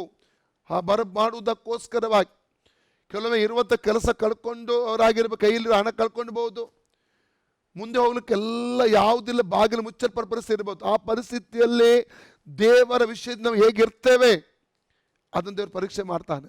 ಸೈತಾನನ ಯೋಜನೆಯನ್ನು ಅದರ ಕುರಿತಾಗಿ ದೇವರಲ್ಲಿರುವ ನಂಬಿಕೆ ಕಳ್ಕೋಬೇಕು, ದೇವರನ್ನು ದೂಷಿಸಬೇಕು. ಯೋಬನಿಗೆ ಅವನ ಹೆಂಡತಿ ಏನು ಹೇಳ್ತಾಳೆ? ಯೋಬ 2:9 ಓದಿ. Job chapter 2:9. ಹೀಗಿರುವಲ್ಲಿ ಅವನ ಹೆಂಡತಿ ಅವನಿಗೆ ಅವನೊಂದಿಗೆ ನಿನ್ನ ಯಥಾರ್ಥತ್ವವನ್ನು ಇನ್ನೂ ಬಿಡಲಿಲ್ಲವೋ, ದೇವರನ್ನು ದೂಷಿಸಿ ಸಾಯಿ ಎಂದು ಹೇಳಿದಳು. ಇದೇ ದುಷ್ಪ್ರೇರಣೆ ಆಗಿದೆ. ಸೈತಾನನು ಅವನ ಹೆಂಡತಿಯ ಮೂಲಕ ದುಷ್ಪ್ರೇರಣೆ ಉಂಟು ಮಾಡ್ತಾ ಇದ್ದಾನೆ. ದೇವ್ರ ಸತ್ತು ಹೋಗು, ಇನ್ಯಾಕೆ ದೇವರ ಮೇಲೆ ಪ್ರೀತಿ ಇಟ್ಟಿದ್ದಿ? ಯಾಕೆ ಯಥಾರ್ಥತ್ವವನ್ನು ಇಟ್ಟಿದ್ದಿ? ಯಾಕೆ ನಂಬಿಕೆ ಇಟ್ಟುಕೊಂಡಿದ್ದಿ? ಯಾಕೆ ಇಷ್ಟೆಲ್ಲ ನಿನಗೆ ಆಯ್ತಲ್ಲ, ಇಷ್ಟೆಲ್ಲ ಕಳ್ಕೊಂಡಿಯಲ್ಲ, ನಿನ್ನ ಎಲ್ಲ ಬಿಸ್ನೆಸ್ ಹೋಯ್ತು, ಆಸ್ತಿ ಹೋಯ್ತು, ದನ ಕರುಗಳು ಹೋಯ್ತು, ಎಲ್ಲ ಹಾಳಾಯ್ತು, ಇನ್ಯಾಕೆ ದೇವರಂತ ಇದೆಯಾ? ಹಲ್ಲೆಲೂಯಾ. ಇದೇ ದುಷ್ಪ್ರೇರಣೆ ಉಂಟು ಮಾಡುವಂಥದ್ದು. ಇನ್ನೊಂದು ವಾಕ್ಯ ಓದುವ, ದಾನಿಯೇಲನ ಪುಸ್ತಕ 1ನೇ ವಾಕ್ಯದಿಂದ ಓದುವ. ಬುಕ್ ಆಫ್ ಡ್ಯಾನಿಯಲ್ ಚಾಪ್ಟರ್ 3 1ರಿಂದ ಓದುವ. ದುಷ್ಪ್ರೇರಣೆ ಹೇಗೆ ಸರ್ತಾನ ಸೈತಾನ. ರಾಜನಾದ ನೆಬೂಕದ್ನೆಚ್ಚರನು 60 ಮೊಳ ಎತ್ತರದ 6 ಮೊಳ ಅಗಲದ ಒಂದು ಬಂಗಾರದ ಪ್ರತಿಮೆಯನ್ನು ಮಾಡಿಸಿ ಬಾಬೆಲ್ ಸಂಸ್ಥಾನದ ದೂರ ಎಂಬ ಬಯಲಿನಲ್ಲಿ ನಿಲ್ಲಿಸಿದನು. ಆಗ ರಾಜನಾದ ನೆಬೂಕದ್ನೆಚ್ಚರನು ತಾನು ನಿಲ್ಲಿಸಿದ ಪ್ರತಿಮೆಯ ಪ್ರತಿಷ್ಠೋತ್ಸವಕ್ಕೆ ಉಪರಾಜ, ನಾಯಕ, ದೇಶಾಧಿಪತಿ, ಮಂತ್ರಿ, ಕೋಶಾಧ್ಯಕ್ಷ, ನ್ಯಾಯಾಧಿಪತಿ, ವಿಚಾರಕ ಇವರನ್ನು ಸಮಸ್ತ ಸಂಸ್ಥಾನಾಧಿಕಾರಿಗಳನ್ನು ಒಟ್ಟುಗೂಡಿಸುವಂತೆ ದೂತರನ್ನು ಕಳುಹಿಸಲು ಆ ಉಪರಾಜ, ನಾಯಕ, ದೇಶಾಧಿಪತಿ, ಮಂತ್ರಿ, ಕೋಶಾಧ್ಯಕ್ಷ, ನ್ಯಾಯಾಧಿಪತಿ, ವಿಚಾರಕ ಇವರು ಸಮಸ್ತ ಸಂಸ್ಥಾನಾಧಿಕಾರಿಗಳು ರಾಜನಾದ ನೆಬೂಕದ್ನೆಚ್ಚರ ನಿಲ್ಲಿಸಿದ ಪ್ರತಿಮೆಯ ಪ್ರತಿಷ್ಠೋತ್ಸವಕ್ಕೆ ನೆರೆದು ನೆಬೂಕದ್ನೆಚ್ಚರನು ನಿಲ್ಲಿಸಿದ ಪ್ರತಿಮೆಯ ಮುಂದೆ ನಿಂತುಕೊಂಡರು. ಆಗ ಸಾರುವವನು ಗಟ್ಟಿಯಾಗಿ ಕೂಗಿ, ವಿವಿಧ ಜನಾಂಗ, ಕುಲ, ಭಾಷೆಗಳವರೇ, ನಿಮಗೆ ರಾಜಾಜ್ಞೆಯಾಗಿದೆ. ನೀವು ತುತ್ತೂರಿ, ಕೊಳಲು, ಕಿನ್ನರಿ, ತಂಬೂರಿ, ವೀಣೆ, ವಾಲಗ ಮುಂತಾದ ಸಕಲ ವಾದ್ಯಗಳ ಧ್ವನಿಯನ್ನು ಕೇಳಿದ ಕೂಡಲೇ ನೀವು ಅಡ್ಡಬಿದ್ದು ರಾಜನಾದ ನೆಬೂಕದ್ನೆಚ್ಚರನು ನಿಲ್ಲಿಸಿರುವ ಬಂಗಾರದ ಪ್ರತಿಮೆಯನ್ನು ಪೂಜಿಸಬೇಕು. ಯಾವನು ಅಡ್ಡಬಿದ್ದು ಪೂಜಿಸುವುದಿಲ್ಲವೋ ಅವನು ತಕ್ಷಣವೇ ದಗದಗನೆ ಉರಿಯುವ ಹವಿಗೆಯೊಳಗೆ ಹಾಕಲ್ಪಡುವನು ಎಂದು ಸಾರಿದನು. ನೋಡಿ, ಈ ಪರಿಸ್ಥಿತಿಯಲ್ಲಿ ಯಹೂದ್ಯರು ಎಲ್ಲಿದ್ದಾರೆ? ಅವರು ಬಾಬೇಲಿನಲ್ಲಿ ಗುಲಾಮರಾಗಿದ್ದಾರೆ, ಬಾಬೇಲಿನ ಸೆರೆಯಲ್ಲಿದ್ದಾರೆ, ಬಾಬೇಲ್ ದೇಶದ ಸೆರೆಯಲ್ಲಿದ್ದಾರೆ, ಒಂದು ಗುಲಾಮರಾಗಿ, ಒಂದು ಕೈದಿಗಳಾಗಿದ್ದಾರೆ. ಅನೇಕ ಯಹೂದ್ಯರಲ್ಲಿದ್ದಾರೆ. ದೇವರು ನಂಬುವಂಥವರು ಈ ಮೂವರು ಮಾತ್ರ ಅಲ್ಲ, ಶದ್ರಕ್ ಮೇಷಕ್ ಅಬೇದ್ನೆಗೋ ಈ ಮೂವರು ಮಾತ್ರ ಅಲ್ಲ. ಇವರು ಒರಿಜಿನಲ್ ಹೆಸರು ಅಜರ್ಯ ಮತ್ತು ಮಿಶಾಯೇಲ್ ಮತ್ತು ಅನನ್ಯ ಆಗಿದೆ. ಇವರು 3 ಜನ ಇಲ್ಲಿ ನಾವು ನೋಡ್ತಾ ಇದ್ದೇವೆ. 3 ಜನ ಮಾತ್ರ ಅಲ್ಲ, ಎಲ್ಲರಿಗೊಂದು ಪರೀಕ್ಷೆ ಆಗಿತ್ತು. ಅದೊಂದು ದೇವರಿಗೋಸ್ಕರ ಅವ್ರು ನಿಲ್ತಾರಾ ಇಲ್ವಾ ಎಂಬುದಾಗಿ. ಅದು 3 ಮಾತ್ರ ದೇವರಿಗಾಗಿ ನಿಲ್ತಾ ಇದ್ದಾರೆ. ಇಲ್ಲಿ ಮುಂದೆ ಓದಿ. ಆದ ಕಾರಣ ಅದೇ ಕಾಲದಲ್ಲಿ ಸಮಸ್ತ ಜನಾಂಗ, ಕುಲ, ಭಾಷೆಗಳವರು ತುತ್ತೂರಿ, ಕೊಳಲು, ಕಿನ್ನರಿ, ತಂಬೂರಿ, ವೀಣೆ ಮುಂತಾದ ಸಕಲ ವಾದ್ಯಗಳ ಧ್ವನಿಯನ್ನು ಕೇಳಿದ ಕೂಡಲೇ ಎಲ್ಲರೂ ಅಡ್ಡಬಿದ್ದು ರಾಜನಾದ ನೆಬೂಕದ್ನೆಚ್ಚರನು ನಿಲ್ಲಿಸಿದ ಬಂಗಾರದ ಪ್ರತಿಮೆಯನ್ನು ಪೂಜಿಸಿದರು. ಹೀಗಿರುವಲ್ಲಿ ಆ ಸಮಯದಲ್ಲಿ ಕೆಲವು ಮಂದಿ ಪಂಡಿತರು ಯಹೂದ್ಯರ ಮೇಲೆ ದೂರು ಹೊರಿಸುವುದಕ್ಕೆ ಸನ್ನಿಧಿಗೆ ಬಂದು ರಾಜನಾದ ನೆಬೂಕದ್ನೆಚ್ಚರನಿಗೆ, ಅರಸೇ, ಚಿರಂಜೀವಿಯಾಗಿರು, ಪ್ರಭುವೇ, ತುತ್ತೂರಿ, ಕೊಳಲು, ಕಿನ್ನರಿ, ತಂಬೂರಿ, ವೀಣೆ, ವಾಲಗ ಮುಂತಾದ ಸಕಲ ವಾದ್ಯಗಳ ಧ್ವನಿಯನ್ನು ಕೇಳಿದ ಪ್ರತಿಯೊಬ್ಬನು ಅಡ್ಡಬಿದ್ದು ಬಂಗಾರದ ಪ್ರತಿಮೆಯನ್ನು ಪೂಜಿಸಲಿ. ಯಾವನು ಅಡ್ಡಬಿದ್ದು ಪೂಜಿಸುವುದಿಲ್ಲವೋ ಅವನು ದಗದಗಿಸುವ ಹವೆಯೊಳಗೆ ಹಾಕಲ್ಪಡಲಿ ಎಂದು ಆಜ್ಞೆ ಮಾಡಿದ್ದೀಯಲ್ಲ. ನೀನು ಬಾಬೆಲ್ ಸಂಸ್ಥಾನದ ಕಾರ್ಯಭಾರವನ್ನು ವಹಿಸಿಕೊಟ್ಟ ಶದ್ರಕ್, ಮೇಷಕ್, ಅಬೇದ್ನೆಗೋ ಎಂಬ ಕೆಲವು ಮಂದಿ ಯಹೂದ್ಯರು ಇದ್ದಾರೆ. ರಾಜನೇ, ಇವರು ನಿನ್ನನ್ನು ಲಕ್ಷಿಸುವುದಿಲ್ಲ, ನಿನ್ನ ದೇವರುಗಳನ್ನು ಸೇವಿಸುವುದಿಲ್ಲ, ನೀನು ನಿಲ್ಲಿಸಿದ ಬಂಗಾರದ ಪ್ರತಿಮೆಯನ್ನು ಪೂಜಿಸುವುದಿಲ್ಲ ಎಂದು ಅರಿಕೆ ಮಾಡಲು ದೂರು ಹೇಳ್ತಾ ಇದ್ದಾರೆ ರಾಜನಿಗೆ. ಅವರು ನೆಬೂಕದ್ನೆಚ್ಚರನು ಉಗ್ರ ಕೋಪ ಉಳ್ಳವನಾಗಿ ಶದ್ರಕ್, ಮೇಷಕ್, ಅಬೇದ್ನೆಗೋ ಎಂಬುವರನ್ನು ಹಿಡಿತರಬೇಕೆಂದು ಆಜ್ಞಾಪಿಸಿದನು. ಹಾಗೆ ಅವರನ್ನು ಇಡತರಲು ನೆಬೂಕದ್ನೆಚ್ಚರನು ಅವರಿಗೆ, ಶದ್ರಕ್, ಮೇಷಕ್, ಅಬೇದ್ನೆಗೋ ಎಂಬುವರೇ, ನೀವು ನನ್ನ ದೇವರನ್ನು ಸೇವಿಸದೆ ನಾನು ನಿಲ್ಲಿಸಿದ ಬಂಗಾರದ ಪ್ರತಿಮೆಯನ್ನು ಪೂಜಿಸದೆ ಇರುವುದು ಬೇಕೆಂದೇ ಮಾಡಿದ್ದೋ? ಈಗಲಾದರೂ ನೀವು ಸಿದ್ಧವಾಗಿದ್ದು ತುತ್ತೂರಿ, ಕೊಳಲು, ಕಿನ್ನರಿ, ತಂಬೂರಿ, ವೀಣೆ, ವಾಲಗ ಮುಂತಾದ ಸಕಲ ವಾದ್ಯಗಳ ಧ್ವನಿಯನ್ನು ಕೇಳಿದ ಕೂಡಲೇ ಅಡ್ಡಬಿದ್ದು ನಾನು ನಿಲ್ಲಿಸಿದ ಪ್ರತಿಮೆಯನ್ನು ಪೂಜಿಸಿದರೆ ಸರಿ. ಇಲ್ಲವಾದರೆ ತಕ್ಷಣವೇ ದಗದಗನೆ ಉರಿಯುವ ಅವಿಯೊಳಗೆ ಹಾಕಲ್ಪಡುವಿರಿ. ನಿಮ್ಮನ್ನು ನನ್ನ ಕೈಯೊಳಗಿಂದ ಬಿಡಿಸಬಲ್ಲ ದೇವರು ಯಾರು ಎಂದು ಹೇಳಿದನು. ನೋಡಿ, ಇದು ಒಂದು ಪರೀಕ್ಷೆ ಸಮಯವಾಗಿತ್ತು ಶದ್ರಕ್, ಮೇಷಕ್, ಅಬೇದ್ನೆಗೋ ಅವರಿಗೆ. ಇಲ್ಲಿ ಒಂದು ದುಷ್ಪ್ರೇರಣೆ ಬರ್ತಾ ಇದೆ. ಒಂದೇ ಅವರು ನಂಬಿಕೆ ನಿಲ್ಬೇಕು. ನಂಬಿಕೆಗಾಗಿ ನಿಂತರೆ ಅವರು ಸಾಯೋದಕ್ಕೆ ರೆಡಿ ಆಗಬೇಕು, ತಮ್ಮ ಜೀವ ಕಳ್ಕೋಬೇಕು. ಒಂದು ಜೀವ ಉಳಿಸಬೇಕಾದ್ರೆ ಅವ್ರ ನಂಬಿಕೆ ಬಿಡಬೇಕು, ಆ ರಾಜನ ಮೂರ್ತಿಗೆ ಅವ್ರು ಅಡ್ಡ ಬಿಡಬೇಕು. ಅದು ಇಲ್ಲಿ ಏನು ನಡೀತಾರೆ ಮುಂದೆ ನಾವು ಮುಂದೆ ಓದಿ. ಇದನ್ನು ಕೇಳಿ ಶದ್ರಕ್, ಮೇಷಕ್, ಅಬೇದ್ನೆಗೋ ಎಂಬುವರು, ರಾಜನೇ ನೆಬೂಕದ್ನೆಚ್ಚರನೇ, ಈ ವಿಷಯದಲ್ಲಿ ನಾವು ನಿನಗೆ ಏನೂ ಹೇಳಬೇಕಾಗಿಲ್ಲ. ಅರಸೇ, ನಾವು ಸೇವಿಸುವ ದೇವರಿಗೆ ಚಿತ್ತವಿದ್ದರೆ ಆತನು ದಗದಗನೆ ಉರಿಯುವ ಅವಿಗೆಯೊಳಗೆ ನಮ್ಮನ್ನು ಬಿಡಿಸಬಲ್ಲನು. ಹೇಗೂ ನಿನ್ನ ಕೈಯಲ್ಲಿ ನಮ್ಮನ್ನು ಬಿಡಿಸುವನು. ಚಿತ್ತವಿಲ್ಲದಿದ್ದು ರಾಜನೇ, ಇದು ನಿನಗೆ ತಿಳಿದಿರಲಿ, ನಾವು ನಿನ್ನ ದೇವರುಗಳನ್ನು ಸೇವಿಸುವುದಿಲ್ಲ, ನೀನು ನಿಲ್ಲಿಸಿದ ಬಂಗಾರದ ಪ್ರತಿಮೆಯನ್ನು ಪೂಜಿಸುವುದಿಲ್ಲ ಎಂದು ಉತ್ತರ ಕೊಟ್ಟರು. ನೋಡಿ, ಕೊನೆಗೇನು ಆಗ್ತದೆ? ಅವರನ್ನು ಆವಿಗೆಯಲ್ಲಿ ಹಾಕ್ತಾರೆ, 7ರಷ್ಟು ಬೆಂಕಿಯನ್ನು ಹೆಚ್ಚಿಸುತ್ತಾರೆ. ಆ ಬೆಂಕಿ ಅವರಿಗೆ ಏನು ಮಾಡ್ತಾ ಇಲ್ಲ. ಅಲ್ಲಿ 4ನೇವನಾಗಿ ಯೇಸು ಸ್ವಾಮಿ ಹಿಡಿದು ಬರ್ತಾರೆ, ಅವರಿಗೆ ಬಿಡುಗಡೆ ಆಗುತ್ತದೆ. ಕೊನೆಗೆ 28ನೇ ವಾಕ್ಯಕ್ಕೆ ಬರುವಾಗ ರಾಜನ ಹೇಳ್ತಾ ಇದ್ದಾರೆ. 28 ವಾಕ್ಯ ಮಾತ್ರ ಓದಿ. ಆಗ ನೆಬೂಕದ್ನೆಚ್ಚರನು ಶದ್ರಕ್, ಮೇಷಕ್, ಅಬೇದ್ನೆಗೋ ಎಂಬುವರ ದೇವರಿಗೆ ಸ್ತೋತ್ರವಾಗಲಿ, ಆತನು ತನ್ನ ದೂತನನ್ನು ಕಳಿಸಿ ತನ್ನಲ್ಲಿ ಭರವಸವಿಟ್ಟು ರಾಜ್ಯಾಜ್ಞೆಯನ್ನು ಜಯಿಸಿ ತನ್ನನ್ನೇ ಹೊರತು ಇನ್ನಾವ ದೇವರನ್ನು ಸೇವಿಸಿ ಪೂಜಿಸಬಾರದೆಂದು ಸ್ವದೇಹಗಳನ್ನು ಮರಣಕ್ಕೆ ಒಪ್ಪಿಸಿದ ತನ್ನ ಸೇವಕರನ್ನು ಉದ್ಧರಿಸಿದ್ದಾನಲ್ಲ. ಸಕಲ ಜನಾಂಗ, ಕುಲ, ಭಾಷೆಗಳವರಲ್ಲಿ ಯಾರಾದರೂ ಶದ್ರಕ್, ಮೇಷಕ್, ಅಬೇದ್ನೆಗೋ ಎಂಬುವರ ದೇವರ ವಿಷಯದಲ್ಲಿ ಅಲ್ಲದ ಮಾತುಗಳನ್ನಾಡಿದರೆ ಅವರನ್ನು ಚೂರು ಚೂರಾಗಿ ಕತ್ತರಿಸಿ ಅವರ ಮನೆಗಳನ್ನು ತಿಪ್ಪೆಯನ್ನಾಗಿ ಮಾಡಬೇಕೆಂಬ ಆಜ್ಞೆಯನ್ನು ವಿಧಿಸುತ್ತೇನೆ. ನೋಡಿ, ಇಲ್ಲಿ ಶದ್ರಕ್, ಮೇಷಕ್, ಅಬೇದ್ನೆಗೋ ನಿಂತದ್ದರಿಂದ ನಂಬಿಕೆಗೋಸ್ಕರ ಅನೇಕರು ದೇವರನ್ನು ನಂಬುವುದಕ್ಕೆ ಒಂದು ಸಾಧ್ಯವಾಯಿತು. ಯೇಸೊಂದು ಮಾತಾಡಿದ್ದಾನೆ. ನಾವು ಯೋಹನ್ನ 12:24 ವಾಕ್ಯ, ಜಾನ್ 12:24, ಗೋಧಿಯ ಕಾಳು ಅದು ನೆಲದಲ್ಲಿ ಬಿದ್ದು ಅದು ಸಾಯದೆ ಅದು ಫಲ ಕೊಡಲಿಕ್ಕೆ ಸಾಧ್ಯವಿಲ್ಲ. ಅದು ಸಾಯಬೇಕು. ನಮ್ಮ ಜೀವಿತದಲ್ಲಿ ನಮ್ಮ ಶರೀರ ಭಾವವನ್ನು ಸಾಯುವುದಕ್ಕೆ ನಾವು ಒಪ್ಪಿಸಿಕೊಡಬೇಕು. ಹಲ್ಲಲಿಯ ನಂಬಿಕೆಗಾಗಿ ನಿಲ್ಲುವಾಗ ಅನೇಕ ಸವಾಲುಗಳನ್ನು ಎದುರಿಸಬೇಕಾಗುತ್ತದೆ, ಅನೇಕ ಉಪದ್ರವಗಳನ್ನು ಎದುರಿಸಬೇಕಾಗ್ತದೆ, ಅನೇಕ ಸಮಸ್ಯೆಗಳನ್ನು ಎದುರಿಸಬೇಕಾಗುತ್ತದೆ. ಆದರೆ ದೇವರು ನಮ್ಮನ್ನು ಕೈ ಬಿಡಲ್ಲ ಪ್ರಿಯರೇ. ಎಲ್ಲದರ ಮಧ್ಯದಲ್ಲಿ ಜಯ ಕೊಟ್ಟು ಬಿಡುಗಡೆ ಕೊಟ್ಟು ಅದನ್ನು ಹೊರಗಡೆ ನಮ್ಮನ್ನು ತಕೊಂಡು ಬರ್ತಾನೆ ಪ್ರಿಯರೇ. ಹಾಗಾದರೆ ನಾವು ಇಲ್ಲಿ ದೇವರು ಹೇಳ್ತಾನೆ, ಸೈತಾನನು ಅನೇಕರು ಸೆರೆಮನೆಗೆ ಆಗ್ತಾನೆ ದುಷ್ಪ್ರೇರಣೆಯನ್ನು ಹೊಂದುವುದಕ್ಕೋಸ್ಕರ. ಅಂದರೆ ಯಾವ ದುಷ್ಪ್ರೇರಣೆ ಎಂಥ ಸಮಯದಲ್ಲೂ ನಮ್ಮಲ್ಲಿ ಬರದ ಹಾಗೆ ನಮ್ಮನ್ನು ಕಾಪಾಡಿಕೊಳ್ಳೋಣ. ನಾವು ಯಾವಾಗಲೂ ಯೇಸುನಲ್ಲಿ ಇಟ್ಟಂಥ ನಂಬಿಕೆಯನ್ನು ಬಿಟ್ಟು ಬಿಡೋದು ಬೇಡ, ದೃಢವಾಗಿ ನಂಬಿಕೆ ನಿಲ್ಲೋಣ ಪ್ರಿಯರೇ. ಕರ್ತನು ನಮ್ಮನ್ನು ಆಶ್ವಸ್ತಿಗೆ ಹೋಗುತ್ತಾನೆ. ಇಲ್ಲಿಗೆ ನಾನು ಇವತ್ತಿನ ವಾಕ್ಯನ ನಿಲ್ಲಿಸಲಿಕ್ಕೆ ಹೋಗುತ್ತಾನೆ. 2 ವಿಷಯಗಳನ್ನು ಮಾತ್ರ ನಾವು ಇವತ್ತು ಧ್ಯಾನ ಮಾಡಿದ್ದೇವೆ. ಇನ್ನು 5 ವಿಷಯಗಳು ಉಂಟು. ನಾಳೆ ನಾನು ಧ್ಯಾನಿಸ್ಲಿಕ್ಕೆ ಹೋಗುವಂಥದ್ದು.